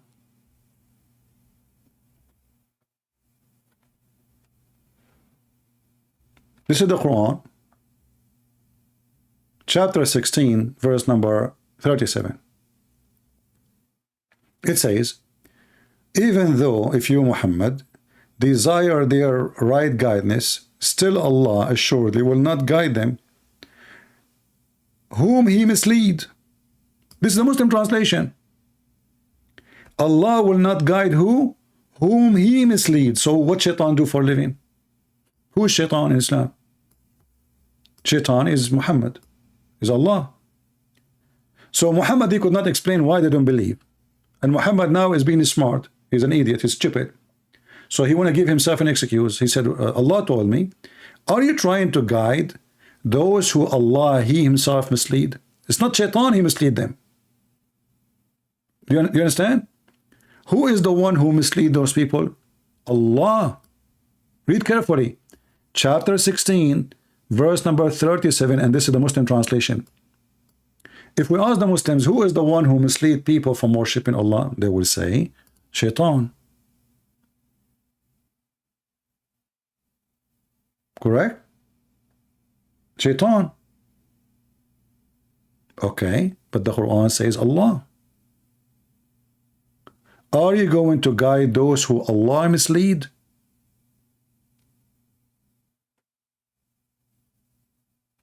And there's tons of verses like this. Allah is the deceiver. Allah, he deceive as he wish, and he guide as he wish.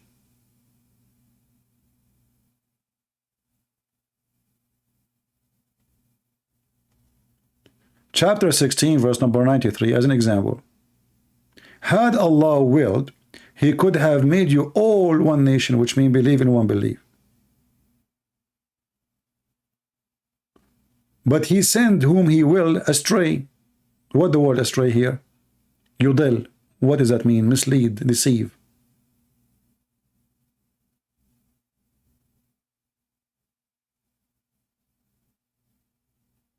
He is the one who sent people astray. It's not shaitan. And all those verses are endless.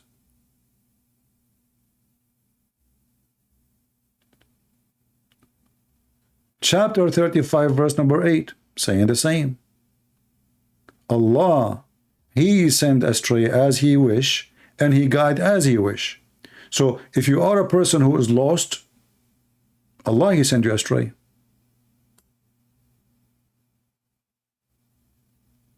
It's in the front of you. So he said, I deceive this woman. According to the Quran, the only one who deceives is Allah. The Quran in front of you.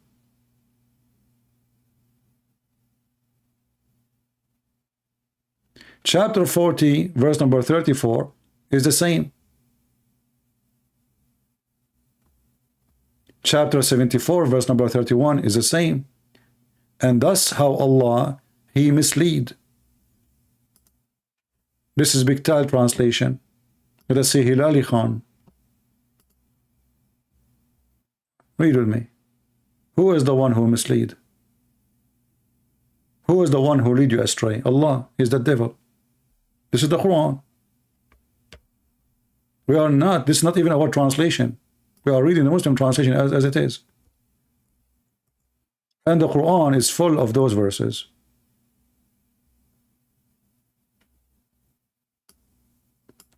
In chapter 4, verse number 88, things getting even more filthy. The Quran claimed that the one who Allah deceive, no one can guide. Period. Do you want to guide who Allah made him go astray? The Quran says, chapter 4, verse number 88. And he whom Allah has made to go astray, you will never find a way for him.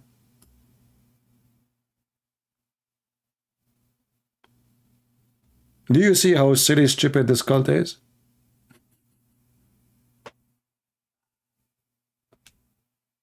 But according to Allah, He is the one who mislead people.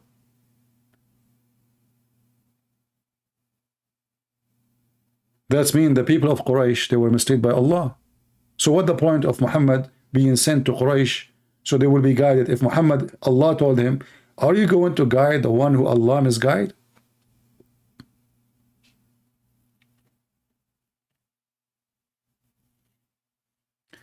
Somebody saying, it's so clear, but why they don't open their heart? My friend, you see, what we do is like a drop of water. You know the drop of water? Let's say you have a faucet.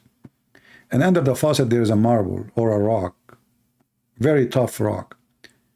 The drop of water, after some time, is going to make a hole on the rock. So it might appear that they are not, but as you see, the lady who called me, she was listening for years. And, you know, the more she listened, the more she studied, she researched, she find that we are saying the truth. So things will not happen overnight. You know, me, myself, I do not know how many people leave Islam because of what I do. I have no idea. If she did not call me, how I know? We don't know. There's many people, they don't have the courage to call, say, I left Islam. You know that this is a religion of terrorism. If somebody leave Christianity, he make a video about it right now. You know, nobody will kill him. But there's millions of Muslims. Don't you see in Iran, they are burning the hijab by millions? Which means there is apostate by millions. In the street, not hidden like inside the houses. They don't fear the police no more. Already thousands of them get killed.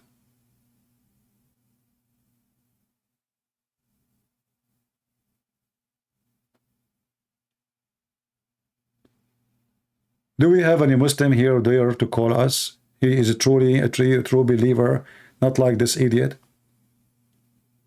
Who is a true believer in Allah and His Messenger? He can call us.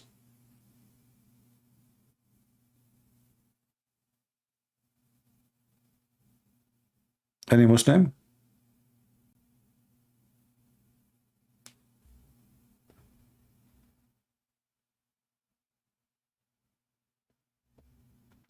Actually, CP, even in that English translation is this deceptive, because it did not indicate.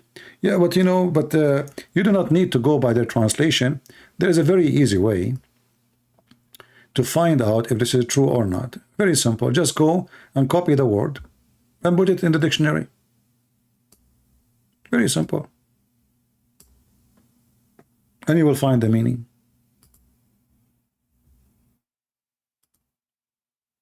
You know what I mean?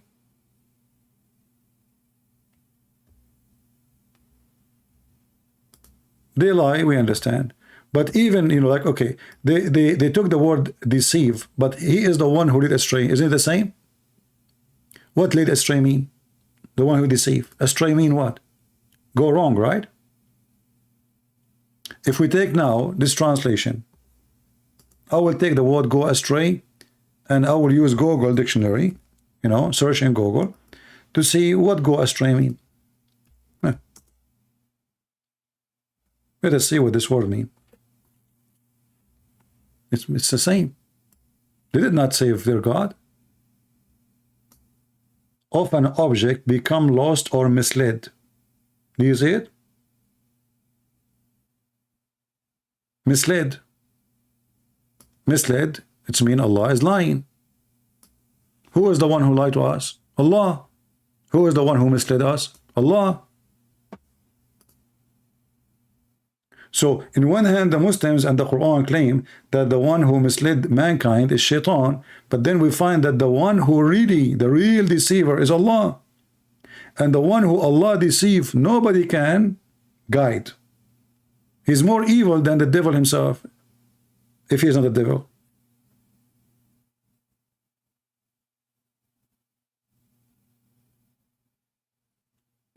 Ishmael was blessed to fool. What the Muslim have to do with Ishmael? You see, mistakenly, many Christians, because of what they learn in their churches, because our priests are ignorant like Muhammad, they keep saying to them that the Muslims are from Ishmael.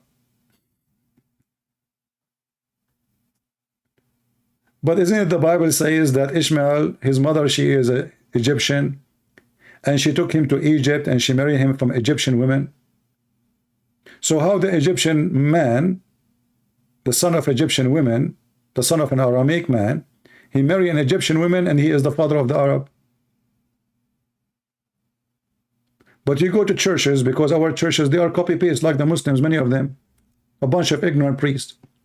They keep saying that the Muslims are Ishmael, the Ishmaelists. They are not. They have nothing to do with Ishmael.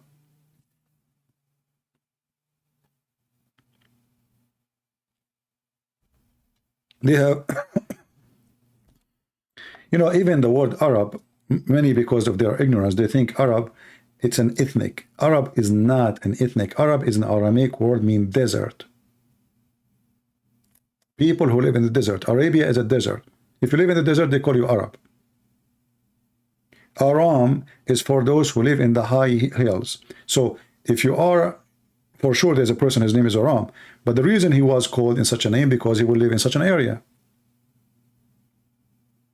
Arab is not an ethnic. If you live in Las Vegas, you're an Arab, based in the Aramaic language.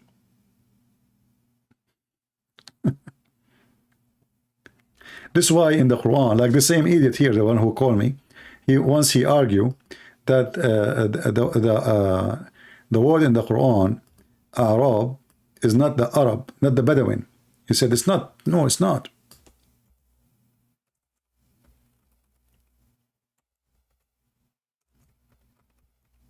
What is Al-Arab? Al-Arab is the Arab who live in a tent still. There's Arab who live in a house, and there's Arab who live in a tent. So those who live in the tent, we call them the Bedouin. The Bedouin, even in Arabic, by the way, we call them the Bedu. Bedu. All right? So all those words you see speaking about Arab, but all of those the Arab are Arab. Muhammad is from a tribe. It's called Quraysh.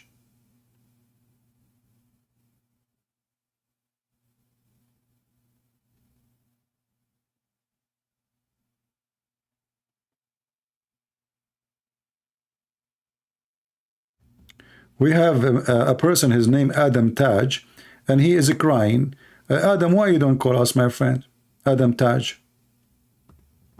You know, look who is talking about love. Adam, who follow Muhammad, talking about love. Well, Adam, you know, your prophet, he have too much love to the point he went to his own son's house and he fell in love with the wife. Is that the love you are seeking, my friend, Mr. Adam?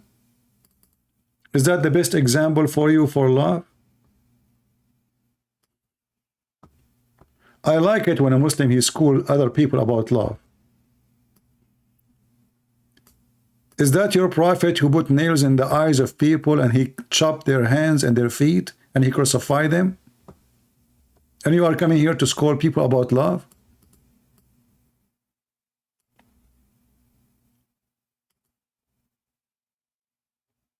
Will Muhammad, he loved all the Muslim women to the point you want to sleep with all of them? Isn't it the Quran says any believing woman, she offer herself to the Prophet so he can F her? So maybe the love you are looking for, Mr. Adam, is somebody to sleep with your wife. And that will be the best example for you. All of us, we knew that Muhammad, he took Zayd as his son. And he said, from now on, Zayd is a son of Muhammad, and Muhammad is the father of Zayd. What on me is on him, and what on him on me. That's it. And then what he do? He go to the house of his own son. He see the women wearing see-through clothes. And he said to her, Subhana mu'alliful qulub. Praise be to Allah who made my heart, obviously his balls, flip for you. This is God, and this is a prophet.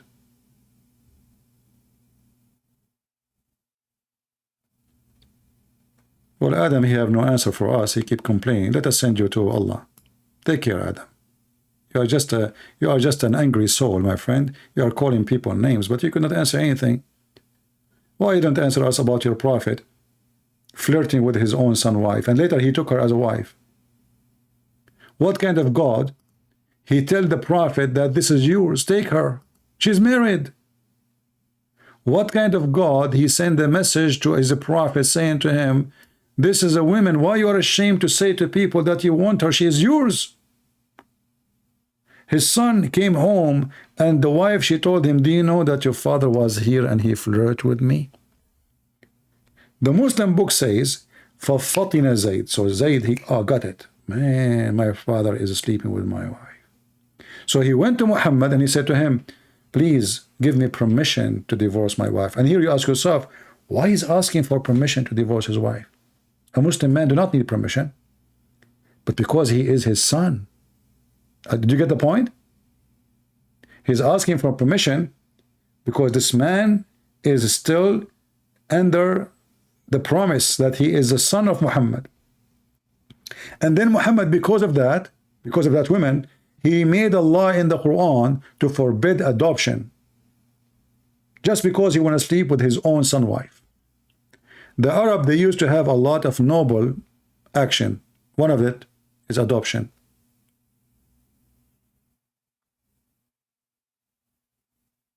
Muhammad, he could not have kids. It's not a secret. This is why he was adopting this man. And properly, he adopted him so he can marry him to this girl, so he can sleep with her when the husband is not home. So it's an excuse. Anytime I go inside the house, nobody will question, even my wives, why I'm going to my son's house. Nobody will suspect.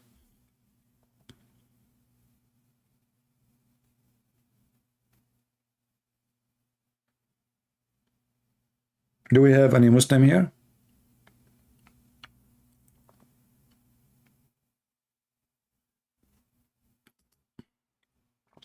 All right, we will exit Skype. And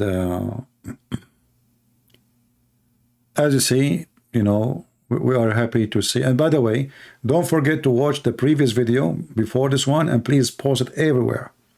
I want to hear the answer of Zakir Naik, this potato, if he dare to answer. Why the Quranic surahs have names of animals? You see, even the names, they don't have the same names. They have many Quran, and some other Quran, they have different names.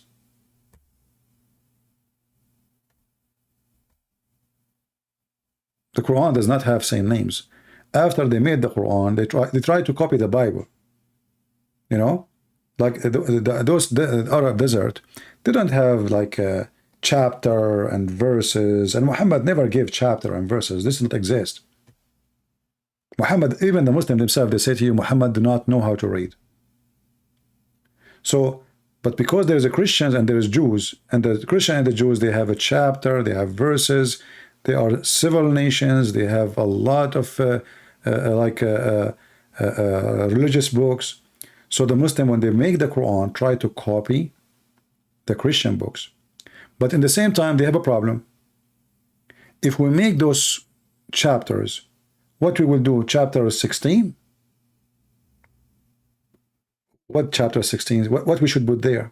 So they look and they say, okay, from every chapter we make, we look for something we think it's important, and we name the chapter by it. But if you think about it, it's just silly. as an example, chapter of the bees. If you go to the chapter of the bees, you will find the chapter is not talking really about the bees. I mean, there is little speaking about the bees, but this is not the most important thing.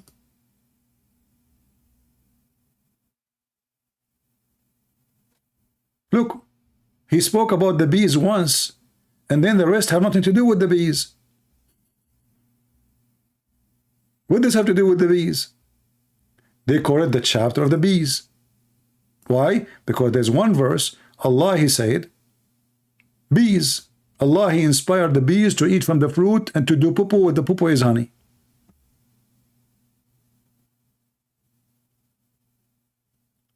Chapter of the genie. Actually, the chapter of the genie is very funny, because according to the chapter of the genie, the one who made that chapter is the genie. And yet the Quran says, who can make Quran like Allah? And the Quran says, even if the human being and the genie, they meet together, they cannot make Quran like this, brother. They cannot even make 10 verses like this.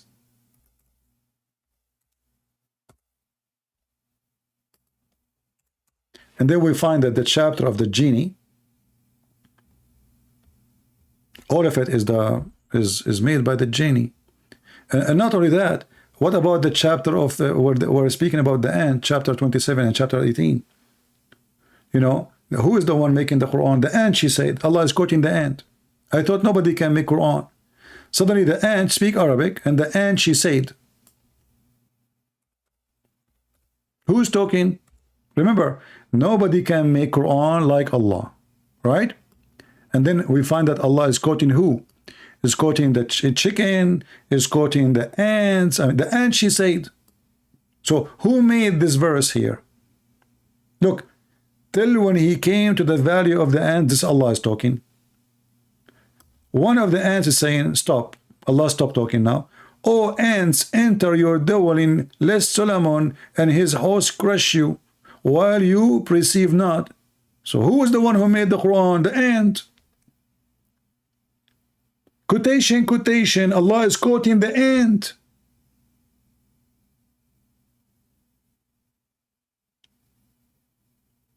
What if it was a gorilla? Okay, the ant, she said that in which language? So if you think about it, actually, the Quran is a translation. It's not an Arabic, it's not origin Arabic, because there's no way the ant, she was speaking Arabic, because neither Sulaiman is an Arab, neither the ant is an Arab, unless she's an Arab, is she? Is she? So now we found that the Quran itself is a translation. Allah translating what the ant is saying.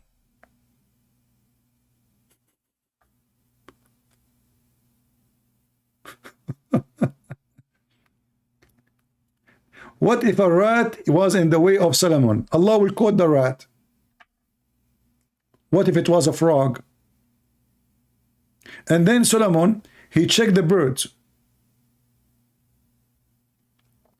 And Allah, he quote Solomon. I said, but I thought nobody can make Quran. So now this is what Solomon said, or this is what Allah said. If this is what Sulaiman said, that's mean Allah is not the one making this Quran. Sulaiman made this Quran. And then Sulaiman, he checked the birds, and then he found the hudhud is missing. Like, what the heck? Where do you go, man? And then he say, I will surely punish him. I mean, look how serious the story. One of the birds are missing, brother. Allah, the one who created the 7 Masjid and the 7 Lord of Ring series and the 7 galaxies, is now making a story and quoting us what happened to Sulaiman when he went to the chicken cube. He did not find the chicken. Sulaiman gets so angry. He said, if this chicken did not give me a reason for why it is absent, I will make it barbecue. This is God.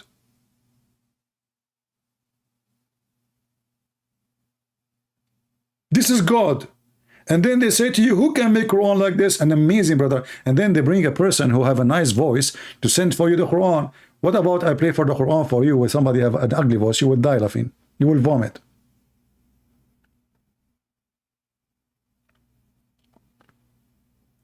There is a sheikh.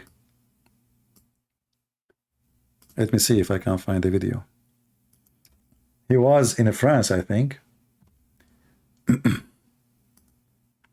So, you know, the Muslim, they claim that the Quran, like you right away, your heart will tell you. So the guy, he asked someone isn't a Muslim, he's a French. Anyone voluntarily to come to the stage, to the like stage. And he said, I'm going to do something now. I will recite the Quran for this guy, and his heart will make him see which one is the correct Quran. I will recite two things. One is true Quran, and one is a false Quran.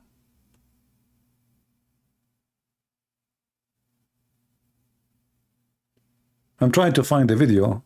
I don't know if they deleted it. It should be there.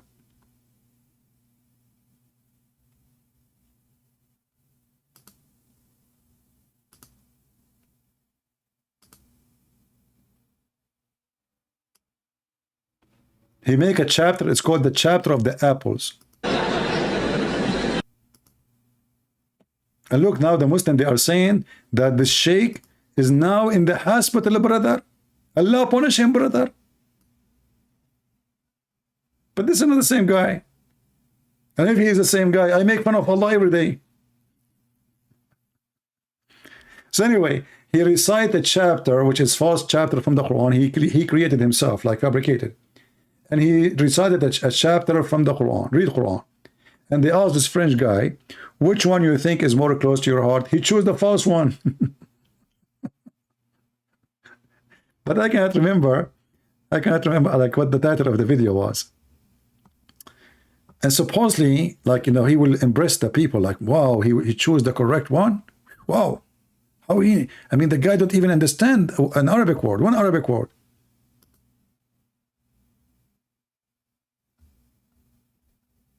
Here we go. I found it. Here we go. This is the video. So this is the guy, is a French guy. They put him in the stage and he said, today I'm going to do this. I will recite two Quran. One is false Quran and one is true Quran. And we will ask him which one is more close to your heart, because Allah will make you see the truth. So he make fabricated Quran, and by the way, any Muslim who hear them, he will not know the difference. They sound the same. Both of them, they sound the same. طيب قل له أنا هل يفهم العربية أو الفارسية أو يقدر يفرق؟ Est-ce que tu comprends les langues étrangères telles que l'arabe, le perse ou autre? Do you know? Ask him. Do you know the difference between Arabic or Farsi or any language? You know, the guy, he said no. ما يقدر يفرق. يعني لو أتكلم مع عربي أو أردو أو فارسي. If I speak to him Arabic or Urdu or Persian, he will not make a difference. The answer is he don't. ما يقدر يفرق. C'est-à-dire que si là maintenant le cheikh parle avec toi en ourdou, en perse ou en arabe, tu peux pas faire la différence. Là il fait. Anyway, I will give you the link for the video. You can watch it in your own, you know, if you wish. It's very funny, very stupid, and very embarrassing. And then the guy, he chose the false Quran. And there's thousands of people watching. And now there's people, they are copying this Quran, false Quran, publishing everywhere, because he made it really so good.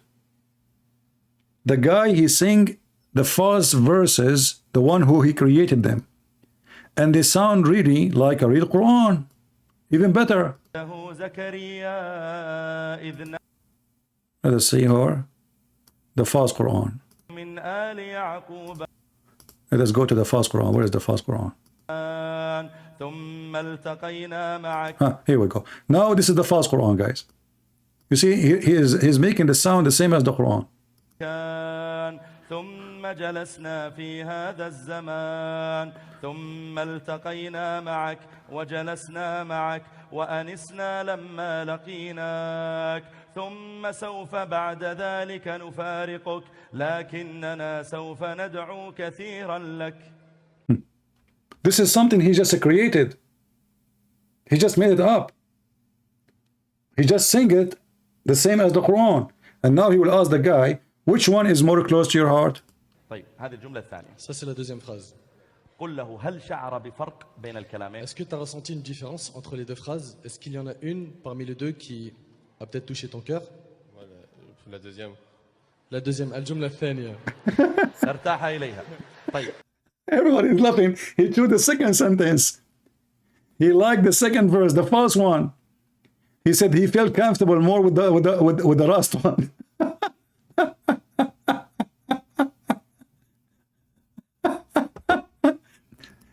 So you can play this video. You can play the part of the when he play. If you speak Arabic, you can play what he said. We sat together. We went together. We ate together. But it sounds like Quran to a Muslim. He will say, "Yeah, it's beautiful." He will think really it's like Quran. Actually, I should do that. Just wait for some time when time comes. I'll play it for a Muslim. I will ask him, "What do you think about this Quran?" I assure you, he will say it's amazing. He didn't understand. Because it sounds like, you know, something. He's singing it. And now, supposedly, by doing that, they will make a lot of people like, wow, Islam is amazing. But this guy, he was just simple. He did not lie. He liked the second one, which is the false Quran. If you remember Mimi Hijab, when he was speaking to, what his name, Patterson, suddenly he started reciting the Quran. Patterson, you do not know what happened. He's just singing, you know. Why? Because the Quran says if you recite those verses to a mountain, the mountain will collapse. And nothing happened to the guy.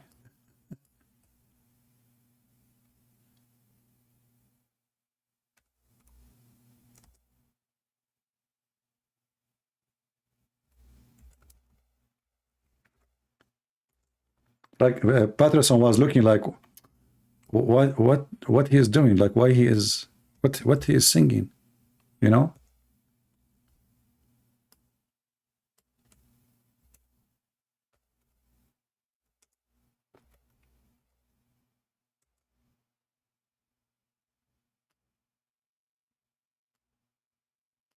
This is what he quote for him, chapter 59, verse number 21. If we had caused this Quran to descend upon a mountain, though, O Muhammad, verily had seen it humbled, rent asunder by fear of Allah. Such is the same, you know, like a translation is really very, what the heck with this translation? What the heck? This guy is using Google Translation. I can't even, me myself, I can't read the English one. Had we sent down this Quran on a mountain, you should surely have seen it humbling itself. He surrendered to Allah. So Mimi Hijab, he started suddenly, he starts singing the Quran.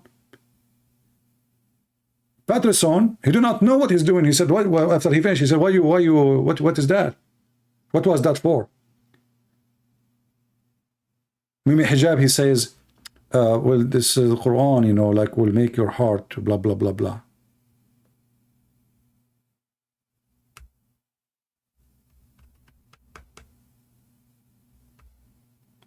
This Quran, if you throw it in a mountain, the mountain will collapse. He will humble himself. It's not working, my friend. As you see, people are laughing at your Quran.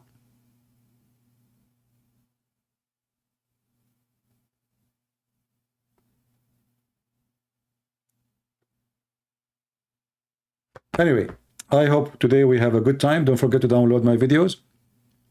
If you did not subscribe, feel free to subscribe. Guys, you need to bring me people to debate me what I can do. You need to challenge sheikhs.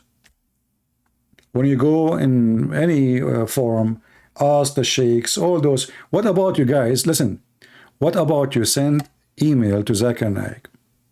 Muslims, hey Muslims, why you don't send email to Zakir Naik? Christians, send email to Zakir Naik. Everybody, ask him why you don't refute Christian Prince. If you don't want to debate him, at least refute him. He just made a video, and this is the previous video, asking which one Allah created first, the mountains or the stars.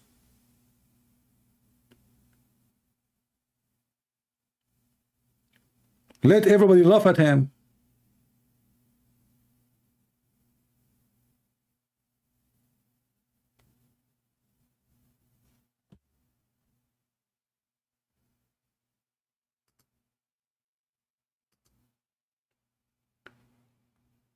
Do we have any Muslim?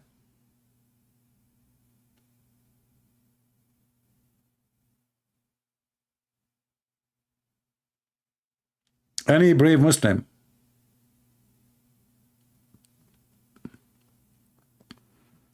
Look like Muslim don't, and they are not interested in the versions no more. You know, when you read the Quran, and the Muslim, they come with the Zakir Naik, by the way, they ask him about a woman. She asked him, why only men they will have hur?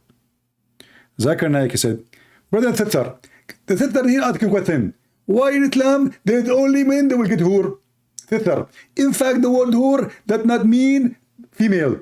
In fact the word hur is the plural word. It's a male and female. So in Salah, Sitter, you are going to have a lot of male hur. He is saying to her, you will have 72 male to F you. Good news. But if we go in the Quran, just to show you how stupid this guy don't speak Arabic. He don't know what he's talking about. And the funny is, not even a single Muslim made a video to get him busted. I mean, he is even teaching their children false information. The Quran says that those are female and they did not bleed. So if those who did not bleed, male and female, the Quran is screwed up. Chapter 55, verse number 56, wherein both will be those medians restraining their gallants upon their husbands, and there is no human or genie F them and open their hymens and make them bleed.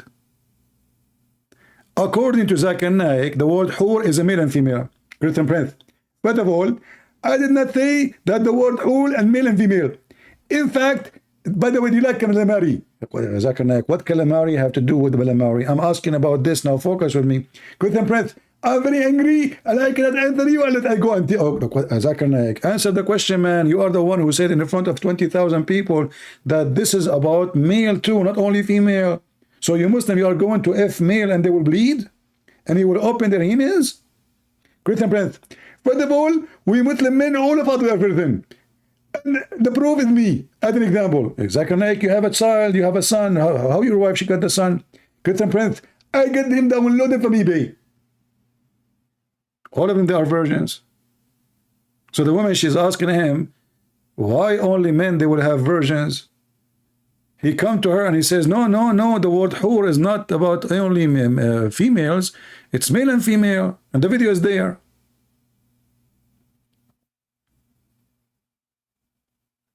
I mean, if this is your teacher, who is your donkey?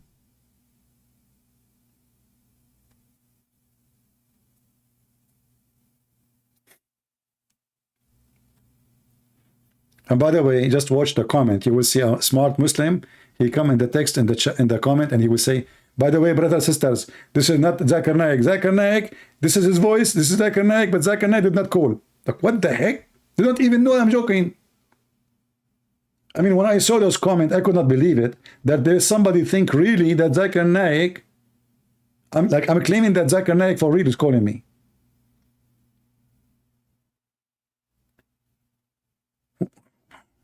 Weirdo. Christian Prince, first of all, it's me who called you, and I can prove it. Zakir Naik, how you can call me if you don't know my phone number? Christian Prince, we Muslims, we do not need a phone number. We connect with Jibril, and Jibril can contact you, and now you are talking to me. Can you tell me how you can talk to Zakir Naik?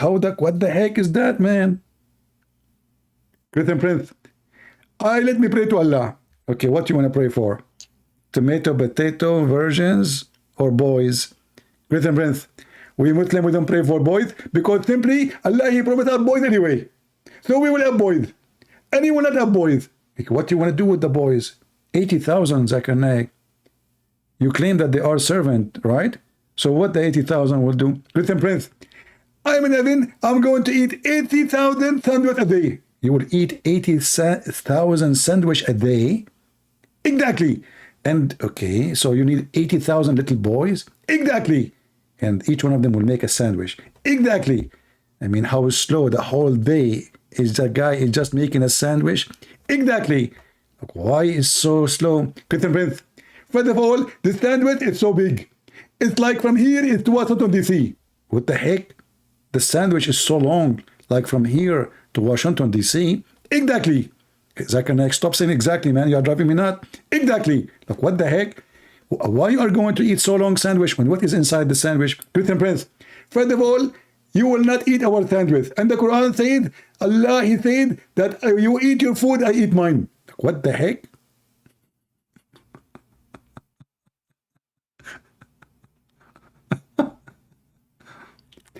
You know, there's a video.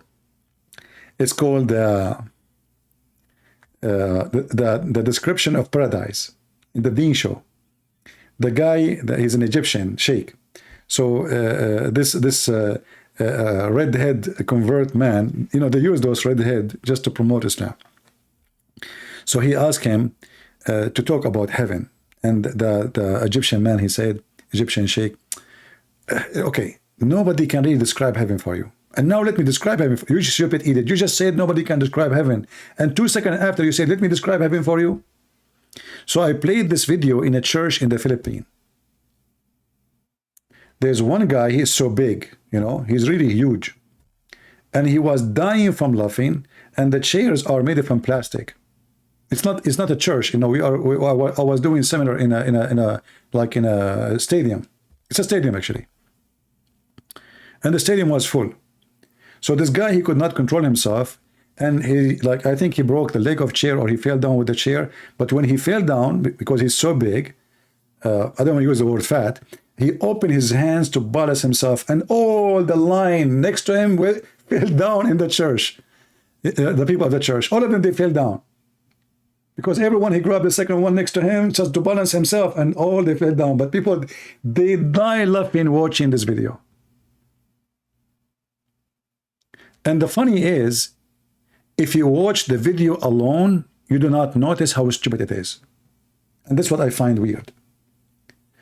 You watch it with me, you die laughing.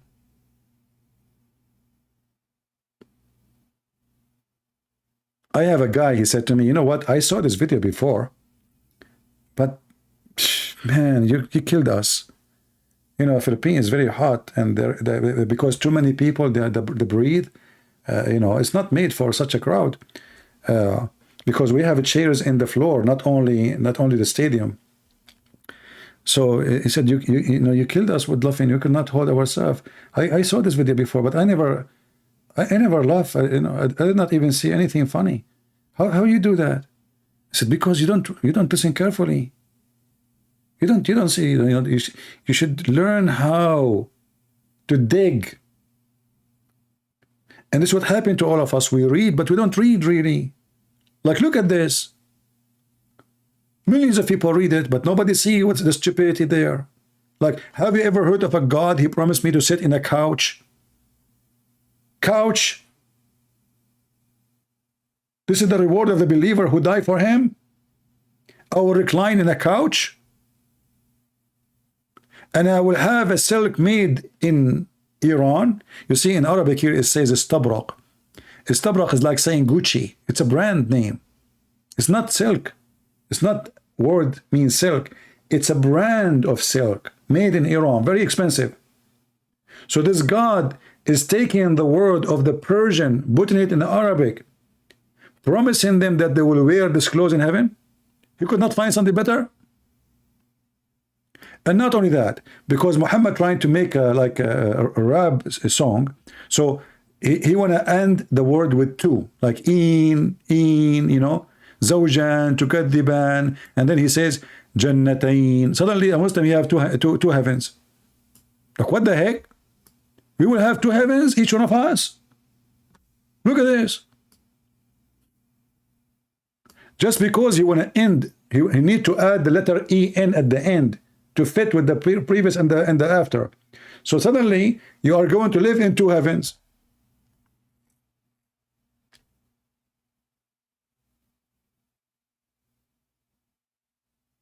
Like we asked the Abdul, where you live now, which heaven? He said, one leg here and one leg there. I feel sorry for the one who is between your legs now, what he will see, because your legs is open. Those heavens, you know, Muhammad described the heaven tree is 100 years you will walk underneath of it, brother. and the three brother have leaves made of gold. And then Muhammad, you know, guys, if I want to continue talking, we'll stand until tomorrow. Shall I go or we're finished? I supposedly I was leaving an hour ago. You hate me, don't you? Look at this. If you ask Muslims, where is the Euphrates River? They will say to you, it is in the north of Antalya, which is occupied from Greece, which is supposedly Turkey today. Okay, where is the Nile River? They will say to you, it is coming from, like, you know, the Blue River, the White River, blah, blah, blah, Victoria, Lake, etc. Okay, where is that? In Africa? No, boy. According to Muhammad, the Nile River and the Euphrates and Sihan wa Jihan, which are rivers in the borders of Syria and Iraq, they are under the tree of Allah, brother. In the seventh heaven, brother.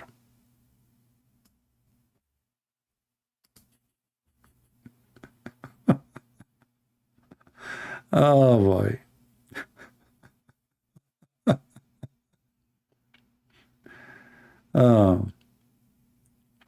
Somebody saying Zakir Naik lies in front of 1,000 people and not one of them call him out for lying. Muslims don't call somebody defend Islam a liar. They will never do that, even if they knew that you are a liar.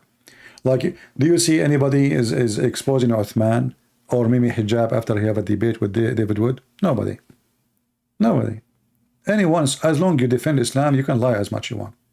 So look at this, Muhammad here.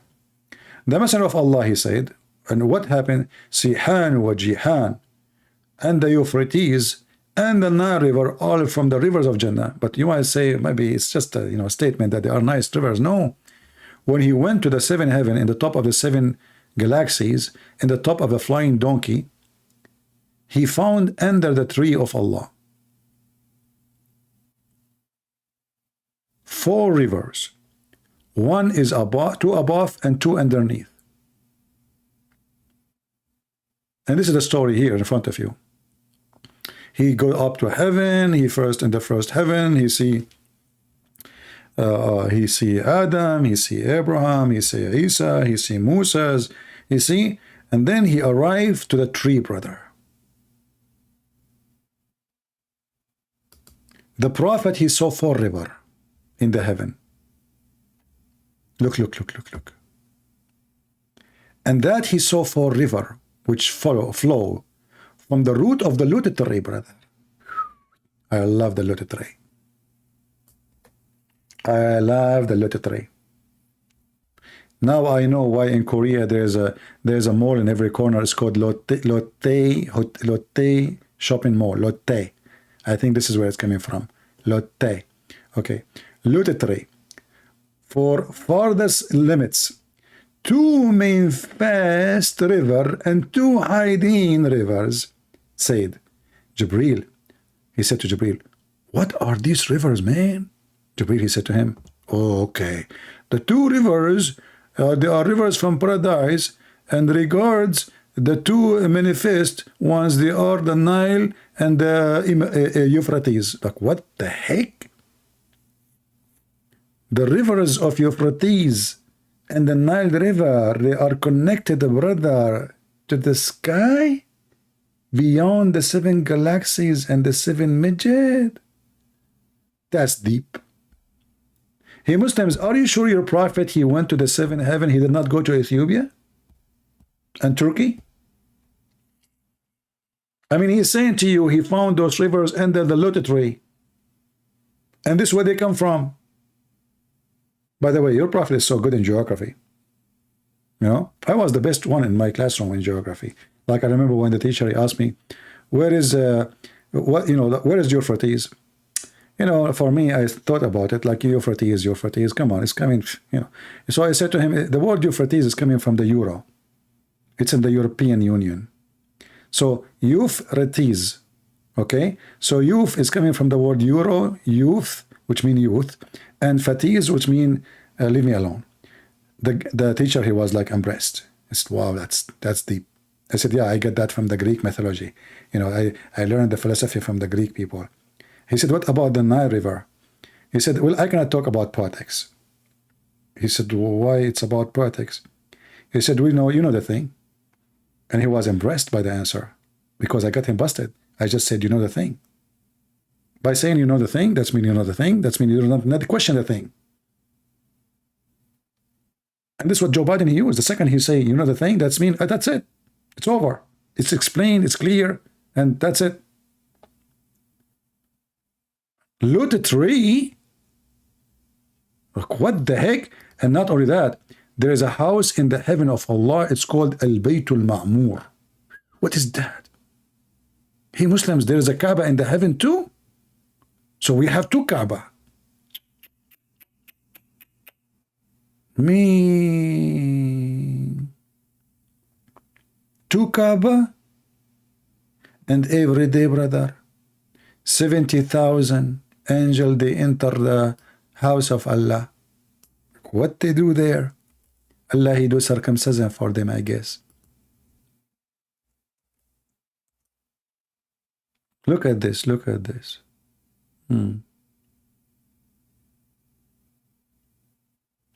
This is the story of Muhammad. He received a dish of wisdom and a dish of faith, and the angels, they put it in his chest, brother. By the way, me myself, I never went to school. I got this from Jibril. He cut my chest from here to here, which means to my pocket, you know, my side pocket, not my testicles. Thank you. Don't touch it, please. And then, you know, he brought a dish of faith and dish of wisdom, and he put them in my chest, brother. I mean, have you ever heard of such? It doesn't matter where you go. This religion is just made of stupidity. A dish of faith and a dish of wisdom. And here, he reached the seventh heaven. Okay. Hold on. What is the house? Al-Baytul Ma'mur. I don't see it in English. Al-Baytul Ma'mur. Look, they don't translate it. Look at this. Look at this. Do you know why they did not translate? Anyone knows why they did not translate this? So then Al-Baytul Ma'mur was raised up to me. What the heck is that? Raised up to you? Why? It was in the basement? And what is Al-Baytul Ma'mur? Bayt is an Aramaic word. Okay, what Ma'mur mean? What is this? Why Allah he have a house there? Is that the bedroom? And why there's 4 rivers coming from underneath? Are you sure not tree?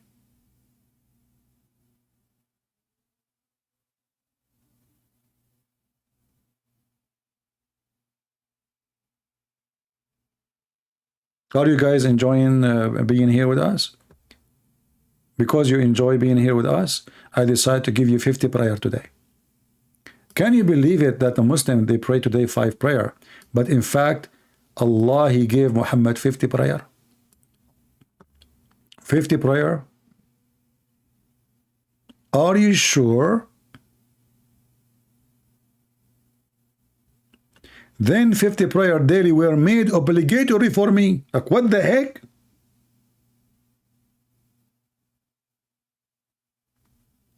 How they become 5? The story says that Allah, he gave him 50 prayer as an order, and then Muhammad, he was going down stairs from Allah, heaven. He met with Musa. You know, Musa is a Jew. You know, those Jews, they are very good in mathematics. So Musa, he said to Muhammad, Khabibi Muhammad, tell me, Khabibi, what happened to you, Khabibi? So Muhammad, he said to him, hey, I'm so happy, excited. Allah, he ordered me to pray 50 times. Musa, he said to him, Khabibi, are you stupid, Khabibi? How you can pray 50 times, Khabibi? The day is 24 hours, Khabibi. You cannot pray 50 times a day. To do ablution, you need 20 minutes, Khabibi. And then you need 15 minutes to do the prayer, Khabibi. And how many hours you have to sleep, Khabibi? So Muhammad, he scratched his ass. He said, oh, you are right. He went back to Allah. And then he asked Allah for discount. And then Allah, he said, okay, you know what? 40, 45, like in the Philippines. Muhammad, he went back. He found Musa's, like, look like Musa's, he have nothing to do, you know, like it might be what was the weekend, you know. So like he's bored. So Musa, he was like waiting for him. Habibi Muhammad, what happened, Habibi? So Muhammad says to him, hey, Allah, he gave me discount 5 prayer. Musa, look at him, you idiot. Habibi Muhammad, 45 prayer, Habibi? You can't pray 54, 40 prayer, Habibi. Are you stupid or what, Habibi? So Muhammad, he went back again to Allah. And he asked him for discount. And each time he go back, Musa's, he asked him to go back and ask for a discount. So from 50 prayer to 5 because of a Jew.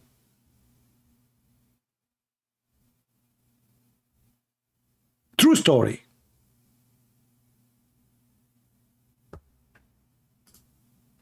Look, the story is here.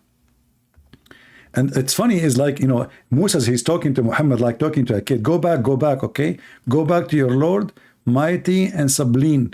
And what the heck?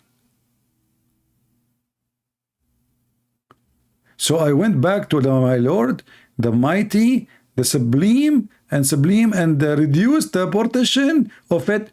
Then I came back to Moses, and he said, go back, man. Go back, you idiot. You did nothing. What the heck with you? Still a lot, man. So Muhammad is give like wine. Go back, come back, go back, come back, go back, come back, go back, come back, go back, come back, until the 50 became 5. True story.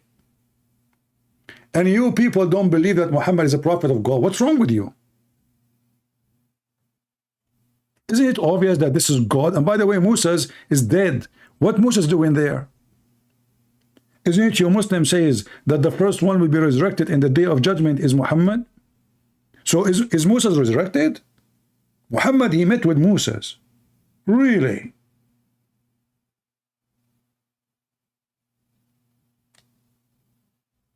Who is here for the first time? If you are here for the first time, give me one.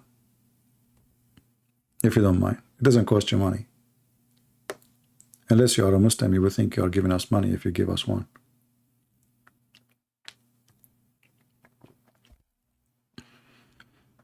Who is here for the first time? Give us one, please.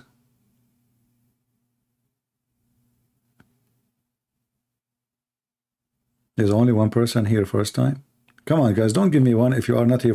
I'll block you. Honestly, I know those names who gave one. You are a cheater like Muhammad now. So I'm asking who is first here for the first time. I'm serious. All right. The one is here for the first time. I feel sorry for you. Because what will happen, you will be addicted.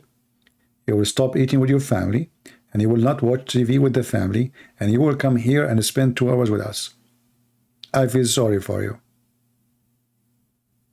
I'm just warning you. You will be addicted and you will get fat because you will laugh a lot and that will make you gain weight. I'm warning you. And don't send your wife to text me in Skype and say, because of you, I'm going to get divorced, which happened before.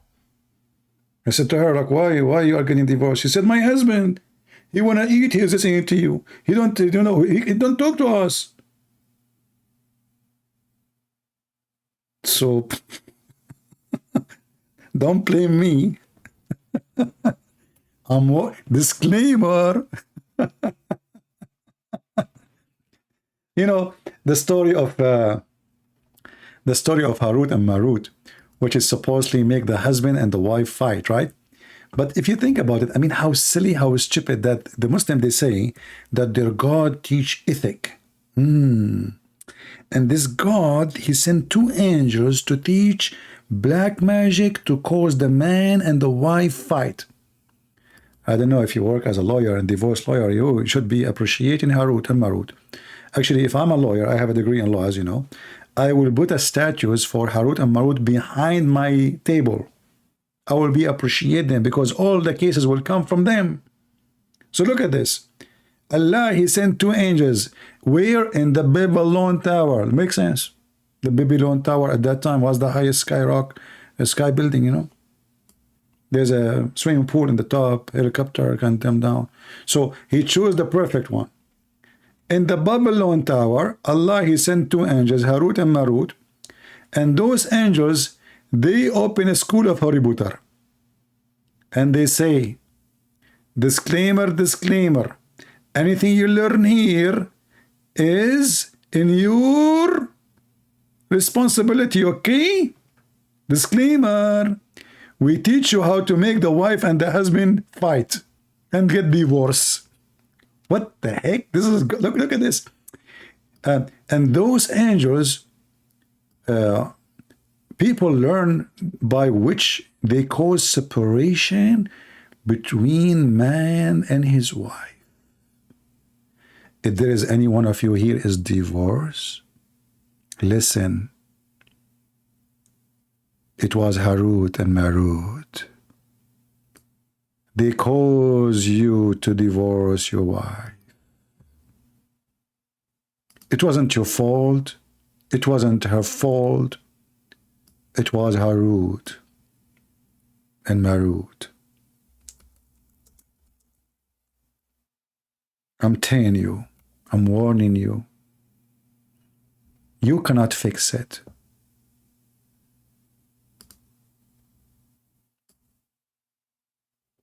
You might think that your wife, she was bad, or your husband was bad. No, no. It was Harut and Mr. Marut.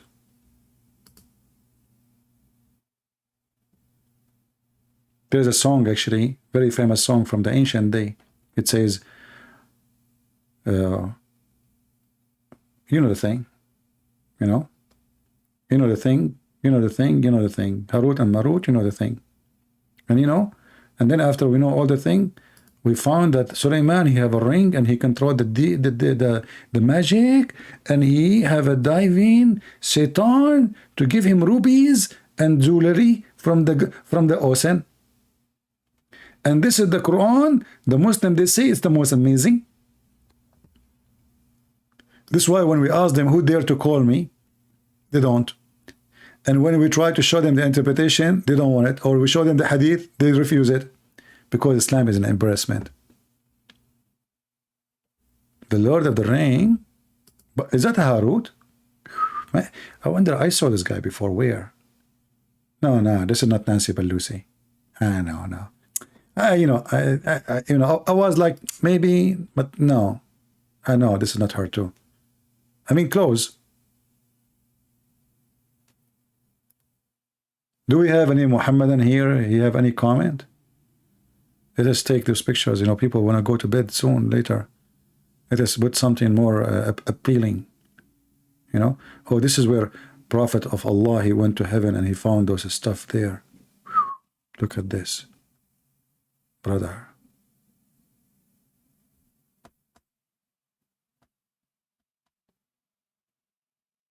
So I hope today we have a good time. And as you see, we don't have any Muslim to... They don't dare. Because they knew, even if they are having four corners, I will make them... What? If they have four corners, I will make them what? If they have four corners, I can make them a square. They don't care, I will make them a square. Okay, I just made Quran. Man, how I can do that? Any Abdul?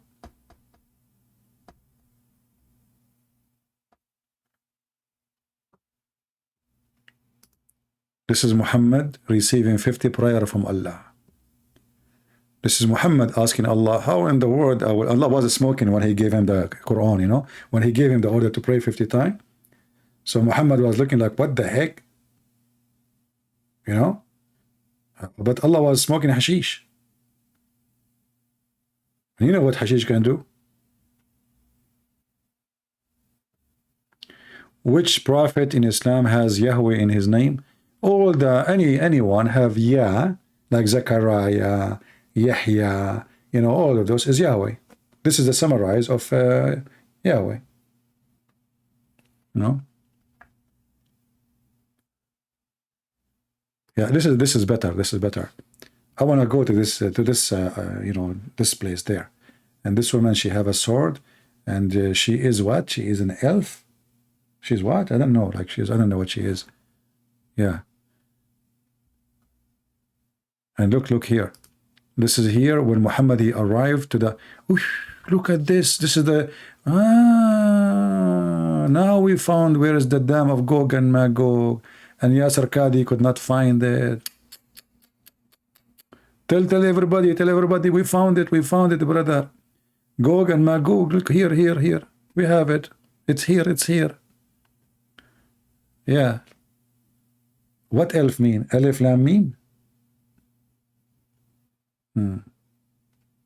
So this is here where Zulkarnain, the man with the two horn, they ask him, please, can you build a dam between us and people of Gog and Magog?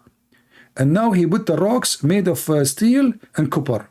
And by the way, the steel he used there, it doesn't rust because it's made in Home Depot. Okay, Home Depot, they give you steel, it says non-rustable. What the heck? What kind of English is English? I just made it. Non-rustable. Okay, so are you sure he uses steel? He uses iron? And supposedly this dam will stay there until the day of judgment. And there's trillions, not billions, behind it. And they cannot attack us, brother. Maybe Erdogan can solve the problem and use his drone to find them. Alif Lam Mim Boni M. What Boni M, man? Just focus. This is a serious story. You know what Boni M? Boni M, Boni D, Boni G. I don't care. This is a serious story. This is real. All those stories are real, you know. Don't listen to those Christians and Jews and the Hindus, you know. I mean, come on. Look at his look. I look at the prophet. I look at the moon. I look at the prophet. I look at the moon. I look at the prophet. I look at the moon. And then I said, oh, Subhanallah, the prophet is so sexy, more than the moon. Do we have any Muslim here have any objection of what we just said? Previously or now?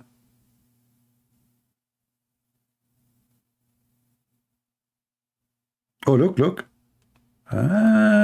He became a Christian now. He is Santa Claus. Amar Rabbi Amar. He must be, what his name? Gandolf. He was watching my program and became a Christian. And look, what is that? The Hanukkah behind, he became a Jew too. What? He's a Messianic Jew. Oh boy. And this will remind me about the chapter of the elephant. You know that Quran, they have a chapter, it's called the chapter of the elephant. And supposedly, there's an army of Ethiopian came to destroy the Kaaba and they have elephants with them. Now, if you go and check how much water elephant need, you will not believe how in the world the elephant can cross the desert of Saudi Arabia. The desert of Saudi Arabia is not just a desert, it's a dead desert, it's a hell. And there's no rivers. So how these elephants can walk in such a desert? He will die after a few hours. You know, elephant, as you know, I am from Indonesia originally.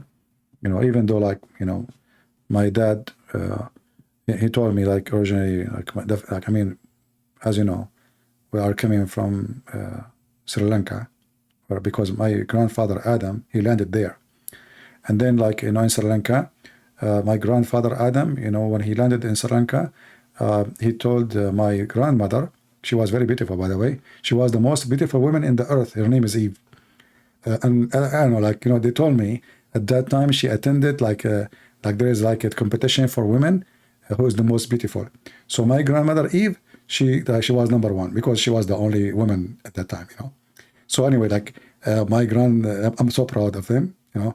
So my grandmother Eve, she won the competition, and Adam, my grandfather, he was the most handsome man in the world too. He was the only one anyway. So anyway, like, you know, like, so, and you know, okay, and the end of the story. Thank you very much for listening.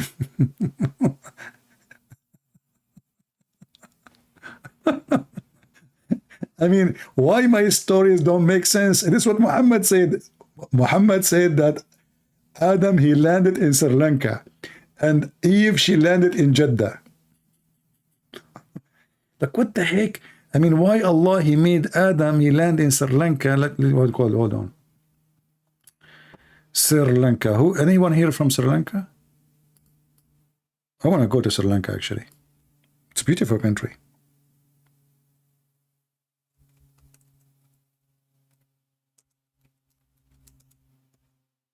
I will go to Sri Lanka and I will marry Sri Lankan women. And then I will get free tea, free Sri Lankan fancy tea for the rest of my life. That's it.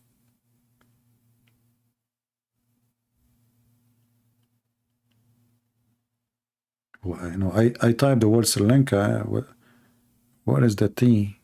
I'm not finding the tea. I see an elephant. It's okay, you know, later we will find the tea, no problem, you know. It's okay. I mean, tea is later, it's okay. I mean, it's not time for tea anyway. It's getting very late now here, you know. Yeah. So, you know, like in Sri Lanka, Prophet Adam, he landed in Sri Lanka. You can search the video, by the way, of Mufti Mink. He speak about how Prophet Adam, he landed in Sri Lanka. And, you know, and how Adam, he was able to walk all the way and come all the way to India, because Sri Lanka is an island. It's not connected.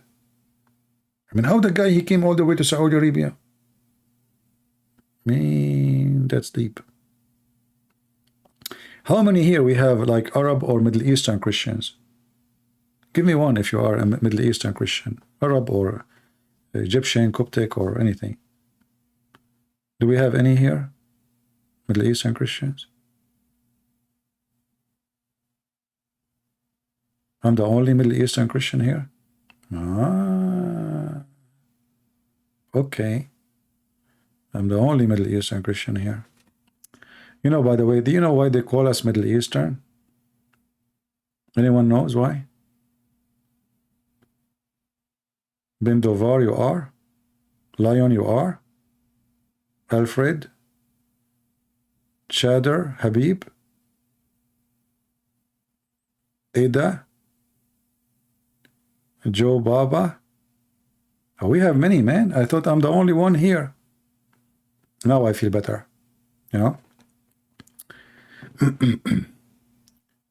نحن هنا حول هنا إذاعة الBBC. You know, guys, do you know what happened with this brother here, BMB? He wrote in Arabic, نحن هنا, we are here. This remind me when Muhammad received the chapter of Al-Fatiha. Anyone remember how he received it? Invite more Middle Eastern, especially those who live in the abroad, so they can, you know, they speak English, you know, because you know, Middle Eastern, not necessarily they speak English. Invite them so they can learn. Muslim don't fool them. But anyone remember how Muhammad received Al-Fatiha?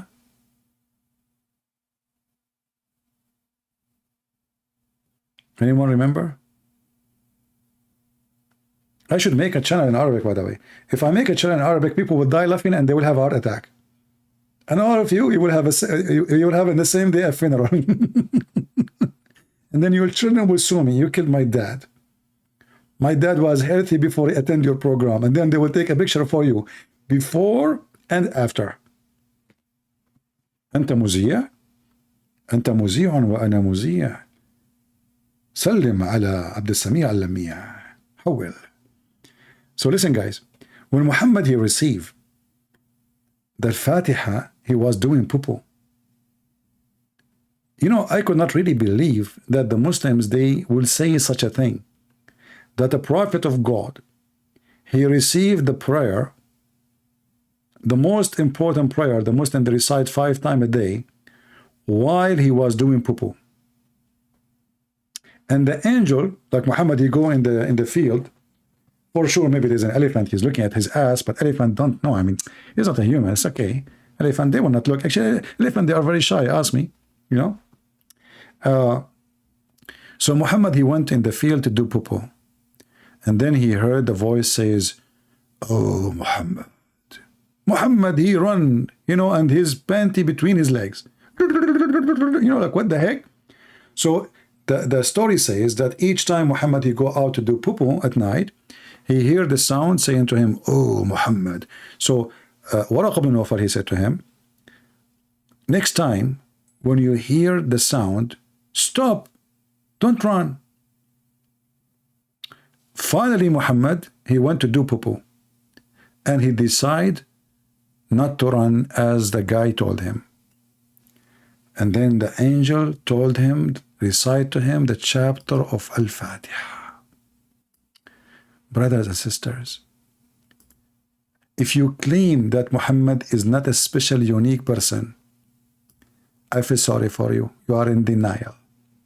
The only prophet who have a connection with his God during the poo-poo time, it was the prophet. This is the chapter 1, verse number 1, and this is the book of Asbabun Nuzul. Asbabun Nuzul mean the reason for the verses to come down. CP, your sound effect are? What sound effect? I'm not making sound effect. I make effect sound. These are used different. You see, in English, they say things, it's weird. Like, they say to you, beautiful house, which is very confusing. Because how do you know which house we are talking about? Like a beautiful house? What beautiful? What house? Okay. So I do effect sound, not sound effect. And I will tell you what the difference. If you fart, and now like imagine yourself, you are Prophet Muhammad, and you are going now to receive a voice coming from the angel Jibreel, and you are farting, which means you are making effect sound, not sound effect, because it's real. Sound effect is fake. Effect sound is like reaction for the real sound which is happening. So now you are sitting, and then the effect sound is happening. And then Muhammad, he received a call. But at that time there's no ring, as you know. So like avoid the ring. It's not part of the story. I'm just to explain to you. Because most of you are slow. You don't understand. I'm just, assumption. So it says here, when the Prophet, Allah give him peace, whenever he went out, the Muslim here, they falsely translate, says went out. What went out meant went out to do poo-poo. Whenever he went out, and the reason he gets scared, because at night. So whenever he went out, tabarraza, it says in Arabic, baraza or tabarraza, whenever he went out, he used to hear someone calling him.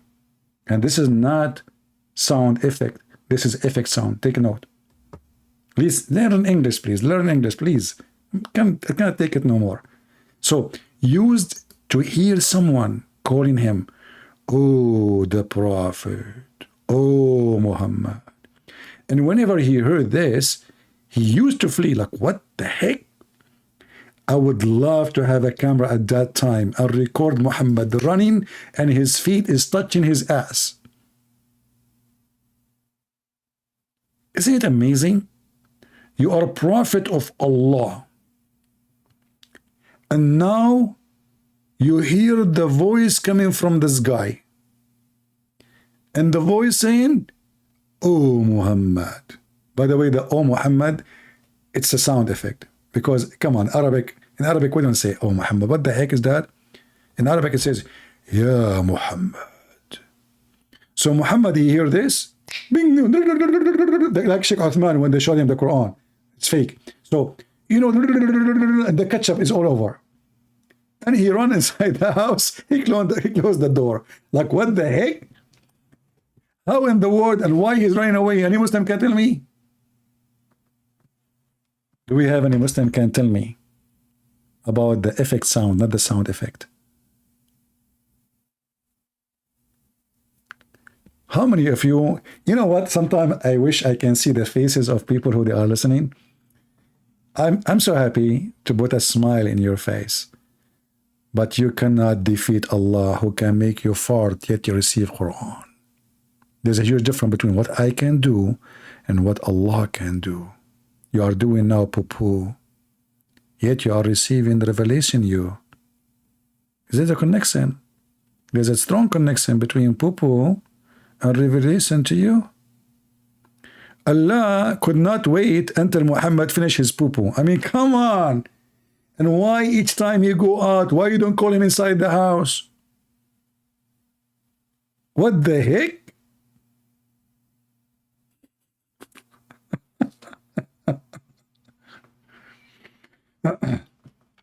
Oh, we have a brother here. His name is in Chinese. Let me read for you Chinese, by the way. I read Chinese, by the way.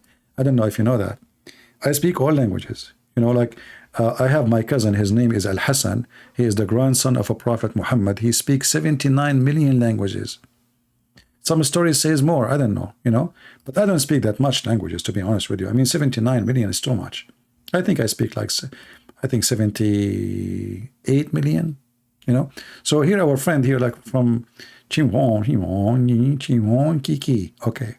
Oh, Kiki. Okay. Kiki is a kind, like, you know, it's like if you bring some cuckoo and, you know, like with some spice. This is why he's crying, the guy. You know, they see Kiki and he's crying because something like it's too much Kiki, which is like mean too much poo. Kaka. So anyway, I'm not going to translate for you what he's saying there because it's obvious he is saying to you like, you know, like whatever, you know, the thing, you know, it's clear. So thank you very much for a translation. So Muslims, can you believe it that this is what the Muslim wrote about their prophet? So if this is what the Muslim says, what the Christian prince will write? If I'm the one who's saying this, they will say he's a liar. It doesn't say that, CP. They are the one who says that.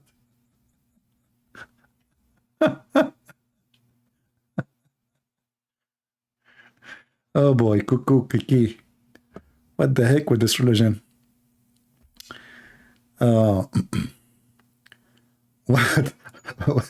Whatever drugs I'm smoking, I don't smoke. I never smoke all my life. I don't smoke. I never smoke. I'm too smart to smoke, my friend. If you smoke, I feel sorry for you, really. This is not an act. Let's take a break from Muhammad. Honestly, if you are really smoking, ask yourself, why you even smoke? You know, once I went like with a friend, you know, like, you know, to the, like camping. So he have his wife with him and we have a fire. And then he have a box of cigarette. I took it and threw it in the fire. He got upset. Why you did that? This is the only box I have until tomorrow, blah, blah, blah. I said, you are going to burn it anyway. I just burn it for you.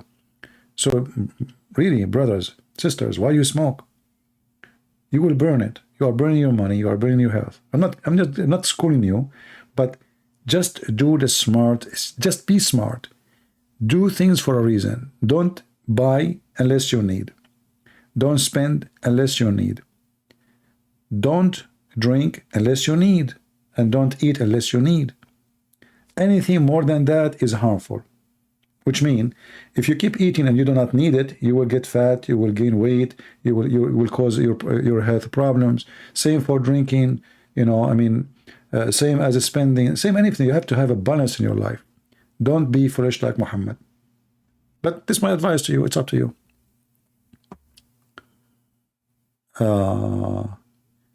You are only joking, Alfred? No problem, my friend. You know, I make fun of myself. Don't worry about it. I know you're joking.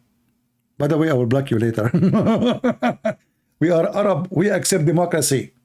So, brothers, if you speak negative about me, I will never be upset. I will just block you. Okay? We are very democratic people. Saddam Hussein is my uncle. Al-Qaddafi is my cousin. We have a proof. You know? We are #1 people in the world for a human right. Yeah. Okay, we are #1 people for, you know, animal rights. Okay, we are #1 people for you know, women right. Okay. We are okay. You know what? We are #1 people. You know. Okay, I have to go now. You know the thing. Thank you very much.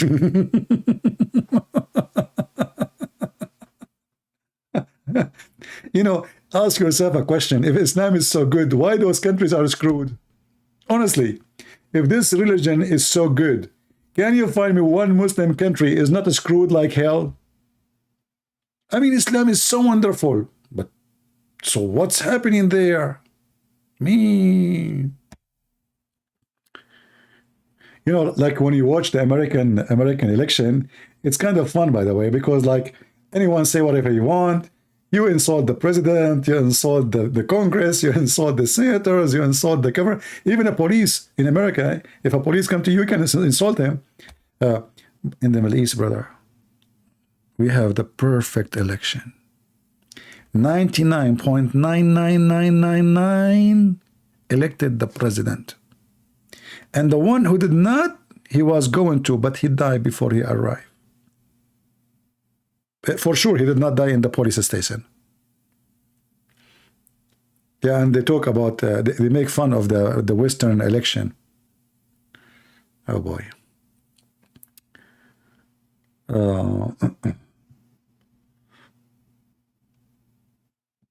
I made your day? It's made in China. You know, the Muslim, like, did you see Mimi Hijab standing in front of the embassy and he take his t-shirt? Don't you know that his t-shirt is made in China? I mean, look at the hypocrisy of those Muslims. You know, like, you know, to protect the Muslim right in China, and we strike, and then all of them, they never stop buying from China. They never stop visiting China. They're kings there, and the only one who have sanctions on China is the Western. Not a single Muslim country have sanctions on China. Indonesia, Bangladesh, Pakistan, Egypt, Saudi Arabia, Emirat, Bahrain, Qatar, you name it. The most hypocrite people ever exist between mankind. That is the truth. Oh boy. Please discuss a book written by Theopones. I don't know what book you are talking about. I'm not familiar with the name. What book is that? Who is Theopones? Not sure. You know, actually, when I went to China last time, you know, like in the West, they keep saying to you, Chinese, China, you know, it's a. But when I went there, I was surprised. I mean, how advanced their cities. You know, it's way advanced than the USA, and for sure, not all of it. I mean, there's areas which is very poor. Obviously, there's no just to, but China is not what people say. Really, it's not the communist you think. Like we know, we use the word communist as like, you know, government own everything, people don't own. There's billionaires in China. I found there's like Rolls-Royce, BMWs, Mercedes, most expensive. There is a lot of, you know, businessmen. So China is a communist, but it's different kind of communist. It's not the one you know about the Soviet Union. So what they don't explain to you, that when the Chinese, they speak about communist, their communist have nothing to do with the communist the way we know. It's totally different. Way different. And this is why until now they did not collapse, you know, because they call it communist, but in fact, there is some, they make billions, if not trillions in China. But anyway, you haven't been in China since 2006? Man, I went to China. It's full of Chinese. I'm serious. You see, you come to America, I mean, everybody is from somewhere. In China, there's nothing but Chinese. You look right, Chinese. You look left, Chinese. You look behind you, Chinese. Actually, I have a video of me. I was crossing the street in China. I thought I'm going to be arrested. There was like a police in every corner, and everybody, they are looking at me because I was using the camera, the phone. Christian Prince, I want you to explain to me الصور القرآنية بأسماء الحشرات والحيوانات وغيرها من الأمور. So our friend here is asking, can you explain to me, I think he meant, can you explain to me why chapters have names of animals and insects? We answer about that because simply the Muslims, the Quran is a very silly book, and they look in the chapter and they find what this chapter have something, you know, to quote, like the chapter of speaking about the bees. So we say the bees. This chapter speak about, you know, there's something mentioned about the ant. So we mention the ant. But if you think about it, you will see that that is kind of confusing. Why? because you might find the same topic mentioned many times in the Quran. That's why they try to find something unique. Like as example, if you want to call a chapter the chapter of Moses, that means we should have the story of Moses there. But the Quran is a messed up book. So if you go and search for the word Moses, you will find Moses' stories all over the place. So here, the chapter of the ants is speaking about the birds, but speaking about the ants, speaking to the ants, and Solomon, he heard the ant. So the Muslim, they mention, they gave the name to the chapter, the ant chapter. The same for the rest. Yeah, it's a kind of a zoo. Thank you, Jason.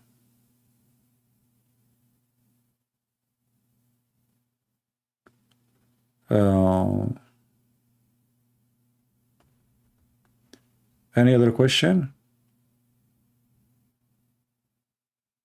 Well, I think we are here for many hours now. How many hours? We are here for 3 hours and 42 minutes. You know, I want to ask you a favor, if you guys can help. Who of you can, like, just make a special channel, and I will send you people to your channel to subscribe as soon you do that. Like you see, when a Muslim, as an example, he make a comment, and then I answer him in the comment, like here. If you like, I'm giving you an idea. I think this will be a great channel. You can just, from my videos, collect, make short videos, like, you know, depend in the answer, what the Muslims say and what my answer. That's it. And post it. Give it a title, depend in what you like here. The guy is saying, in the Bible it says, brother must marry, etc. So you can give it a title for that topic. Like how a Christian prince answered this question, or a Christian prince answering how the, etc. If you do that, I promise you, I will send you a lot of subscribers right away. But what I want you to do, before I send you subscribers, make, let us say, make ready 50 videos, all right? At least so people, they can go and see something, you know? Short videos, as we said, like, you know, those comments. And my videos is full of them. You will find a lot of hilarious and things. And I think this will be a very successful channel. And by the way, I don't mind if you even make money by adding advertising to it. God bless you. I will be happy for you.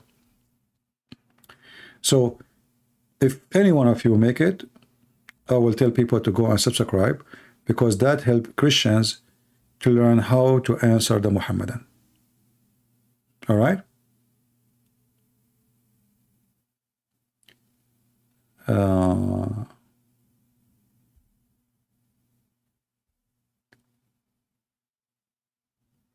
It is danger in here. Well, I'm not asking you to do it if you live in a Muslim country. I mean, there's tons of people who don't live in Islamic countries, right? I'm asking the one who can do it, and you know, you can judge based on your ability and liability too. All right?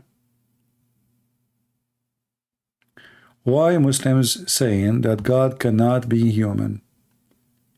If this is refutes the almighty power of God? Yeah, actually, yeah, this is a good logic. Because if a Muslim, he says to you that God cannot, you see the word cannot? Cannot. That means God cannot be God. Because can is what God is about. Can God do this? If God cannot do, it doesn't matter what, even if you want to be silly, like, you know, can God eat? Can God drink? Can go to the bathroom? Can God sing? Can God dance? Can God, you can be silly. You can be silly as much as you want. But the word Almighty means God can do whatever he wants. Nothing is impossible with God. Nothing is impossible with God. There's things is impossible for us because we are normal people, a human. There's things I cannot do. There's things you cannot do. But that because of our nature, not because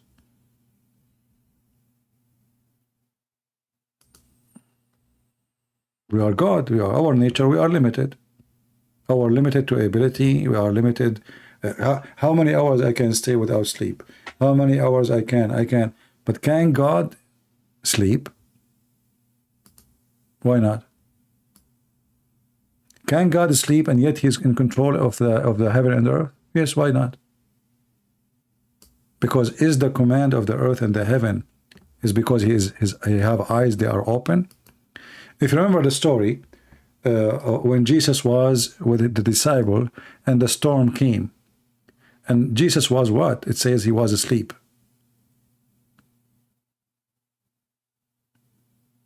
Correct?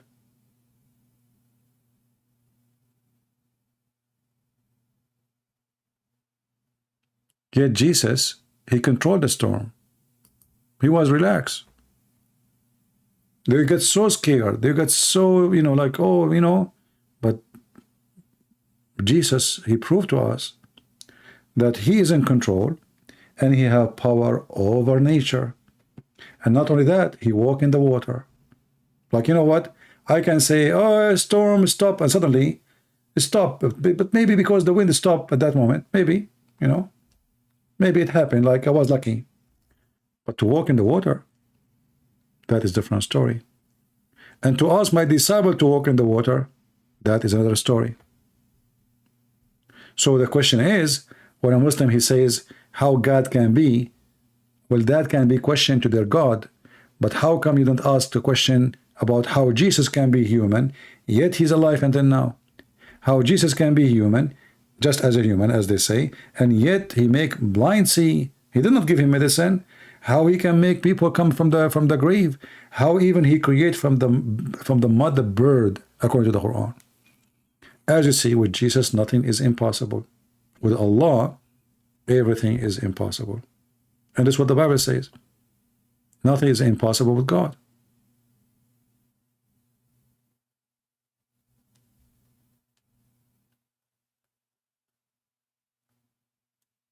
When even we as a human, when we sleep, we are not really sleep. I mean, we have tons of sensors are working. Is that correct?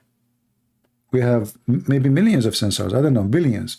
Every little tiny part of your skin, there's a sensor there. So let us say you are asleep and something walk in your skin. Don't you feel it right away? You feel it, right? Let us say an ant, cockroach, whatever, but you are asleep, but you will feel it. But you are not God. So if we as a human, we have billions of sensors, our ears, our skin, even your hair. If you touch my hair, I feel it. The hair, supposedly the hair is like like the end of it is a dead area. It's not really living area. That's why when you cut it by the scissor, you don't feel pain, because it's dead. Still you feel. So you as a human, even when you are asleep, you have billions of sensors make you feel. How about God?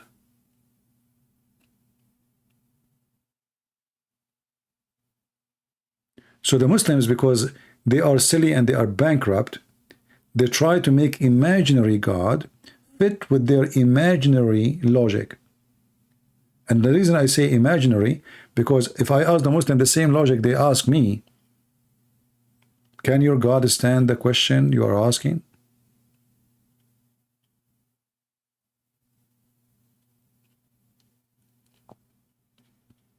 Is my account in TikTok still working? I thought they blocked me, didn't they? That's why I did not go there anymore.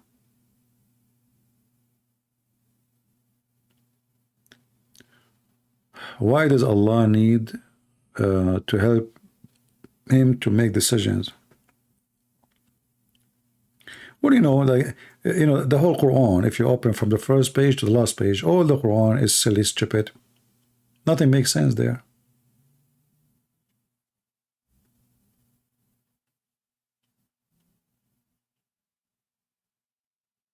Yeah, you know, the Muslim right away, they blocked me, even though I did not say anything there.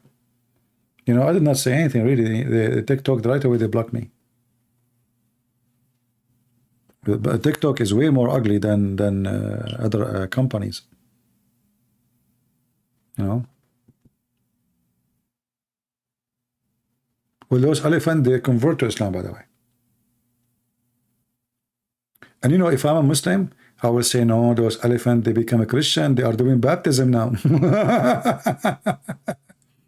You know, once an idiot, he came to me and he's a sheikh. He claimed to be a sheikh. All of them, they are sheikh.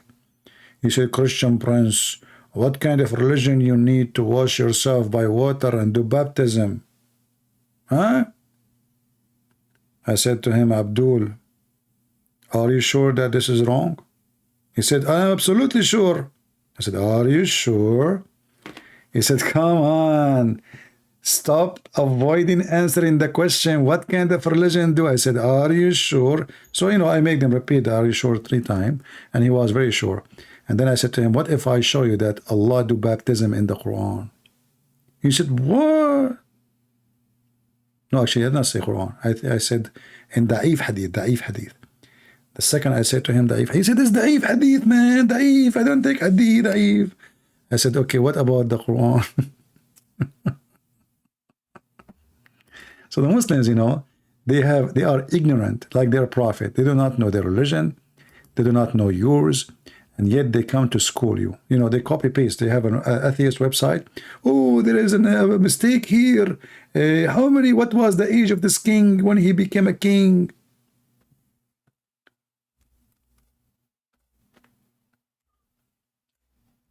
The religion of the dummies. And that's why they don't dare to come to me, you know. They will only debate a person, he have no knowledge of Islam. If you are a person who have no knowledge of Islam, the Muslims, they will line up. They will line up to debate you. You know, like if you open your phone, or you know, they will be all over you.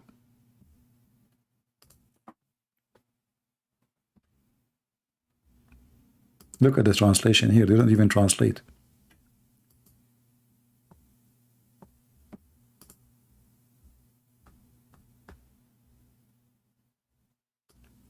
Chapter 2, verse 138. The best of baptism is the baptism of Allah.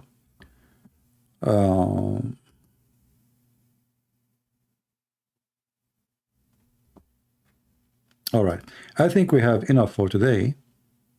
Did we enjoy? Did we have a good time? I hope so. Today is a Friday night. For me, it's getting late here. I hope you guys have a good time. You know, our program is a kind of a funny comedy, right? But we learn, and this is the good thing about it. You go to school, it would be going to be boring. The teacher is boring. You cannot even stand for 15 minutes. Here we sit and we stand, listening for an hour, 2 hours, 3 hours, and still people stay, people enjoy it, and people love it. For we do many things in the same time. But remember always, we are not here to waste our time. We are here to empower ourselves. Knowledge is power. Ignorance is damaging. People scam you because you are ignorant. People destroy your life because you are ignorant. The Bible says, my people have been destroyed because of their ignorance. So we are here to fight ignorance. In the same time, we try to make it as much we can enjoyable. Is the word correct? Enjoyable? I don't know. And excuse my English because I speak French, as you know. You know, just say Lou is going to be French. So Lou enjoyable. So if you enjoy what we do, please invite your friends and tell them to Lou join us, and Lou come over here, and Lou bring Muslims to Lou debate me. And then you will see, Lou, how many Muslims will leave Islam, like our sister today, who is listening to my program for many years. I don't know how many years. But what we do is very important. And what you do is more important now. I do my part. You better do your part. Teach your children teach your family. Don't just come here to laugh and, yeah, Muslims are funny, Islam is stupid. You need to share with your family, even the young ones, because they go to school, they meet with Muslim children, Muslims in your country. They are, you know, they are trained. They are trained to attack Christianity. They are trained to attack your belief. And your children, they have no idea. So don't leave your children to be victims. Here we are giving you the medicine to fight against the disease. And Islam is a disease. Don't let that disease enter your house. And do your best to save the Muslims from the disease of Islam. We don't hate the Muslims, and we will never hate them. We are here to save them. I'm not against the Muslims. My enemy is the devil. It's not a guy whose name is Ali or Ahmad or... No. I'm here to save them. Same time, I'm here to help you so you can save more, and same time so you can defend your family and your people and your town, and Muslims cannot fool your nation. So I want to say thank you all for being here, and I pray to the Lord that all of you will stay in good health and wealth. And I pray, you see, you notice that the second we say we pray, etc., there is many people leaving, you know. Those are the ones who they are coming here for fun. They are not coming here really to see at least 2 words about Jesus at the end. They don't want. They are just coming here for fun. They are not coming really to hear anything. And, you know, don't tell us no more fun. We are leaving. So those are the fake ones. But we are speaking to the real ones. The real ones of you is the one who have a passionate. He is a disciple or she is a disciple of Jesus, and they believe in their heart that they have a duty to bring mankind to the Savior. All what we do here is for Jesus, and not for him, to save us. What we do here for Jesus means that we have a duty to bring people to Christ. And the more we know, especially about the language of the one who attacked Jesus. And when I say the language, doesn't mean Arabic. The language, the logic, the questions, and how to answer, how to refute, and how to defeat. The more we know how to do it, the more we are occupied and arm ourselves with knowledge, the more we can conquer the devil kingdom, and we can demolish it. So one day will come, and the Lord will ask you, my friend, and he will ask you, my sister, what you did, how many people you brought to me. If you say, I am 60, 70, 80 years old, I never even won, that's not good news. The Bible speaks about the talent. Did you invest in your talent? Or you just hide your talent under the tiles? So let us work together, and let us save more people together, and let us spread the truth, and be brave. Don't be shy. Stand up for Christ. When somebody says something wrong, stand against the wrong. Don't fear. Your fear is your end. People die not when they die. People, they die when they have fear. A soldier, he will lose the war, not because the war was, the enemy was so strong. He will lose only when he have fear. A coward soldier, he cannot win a war.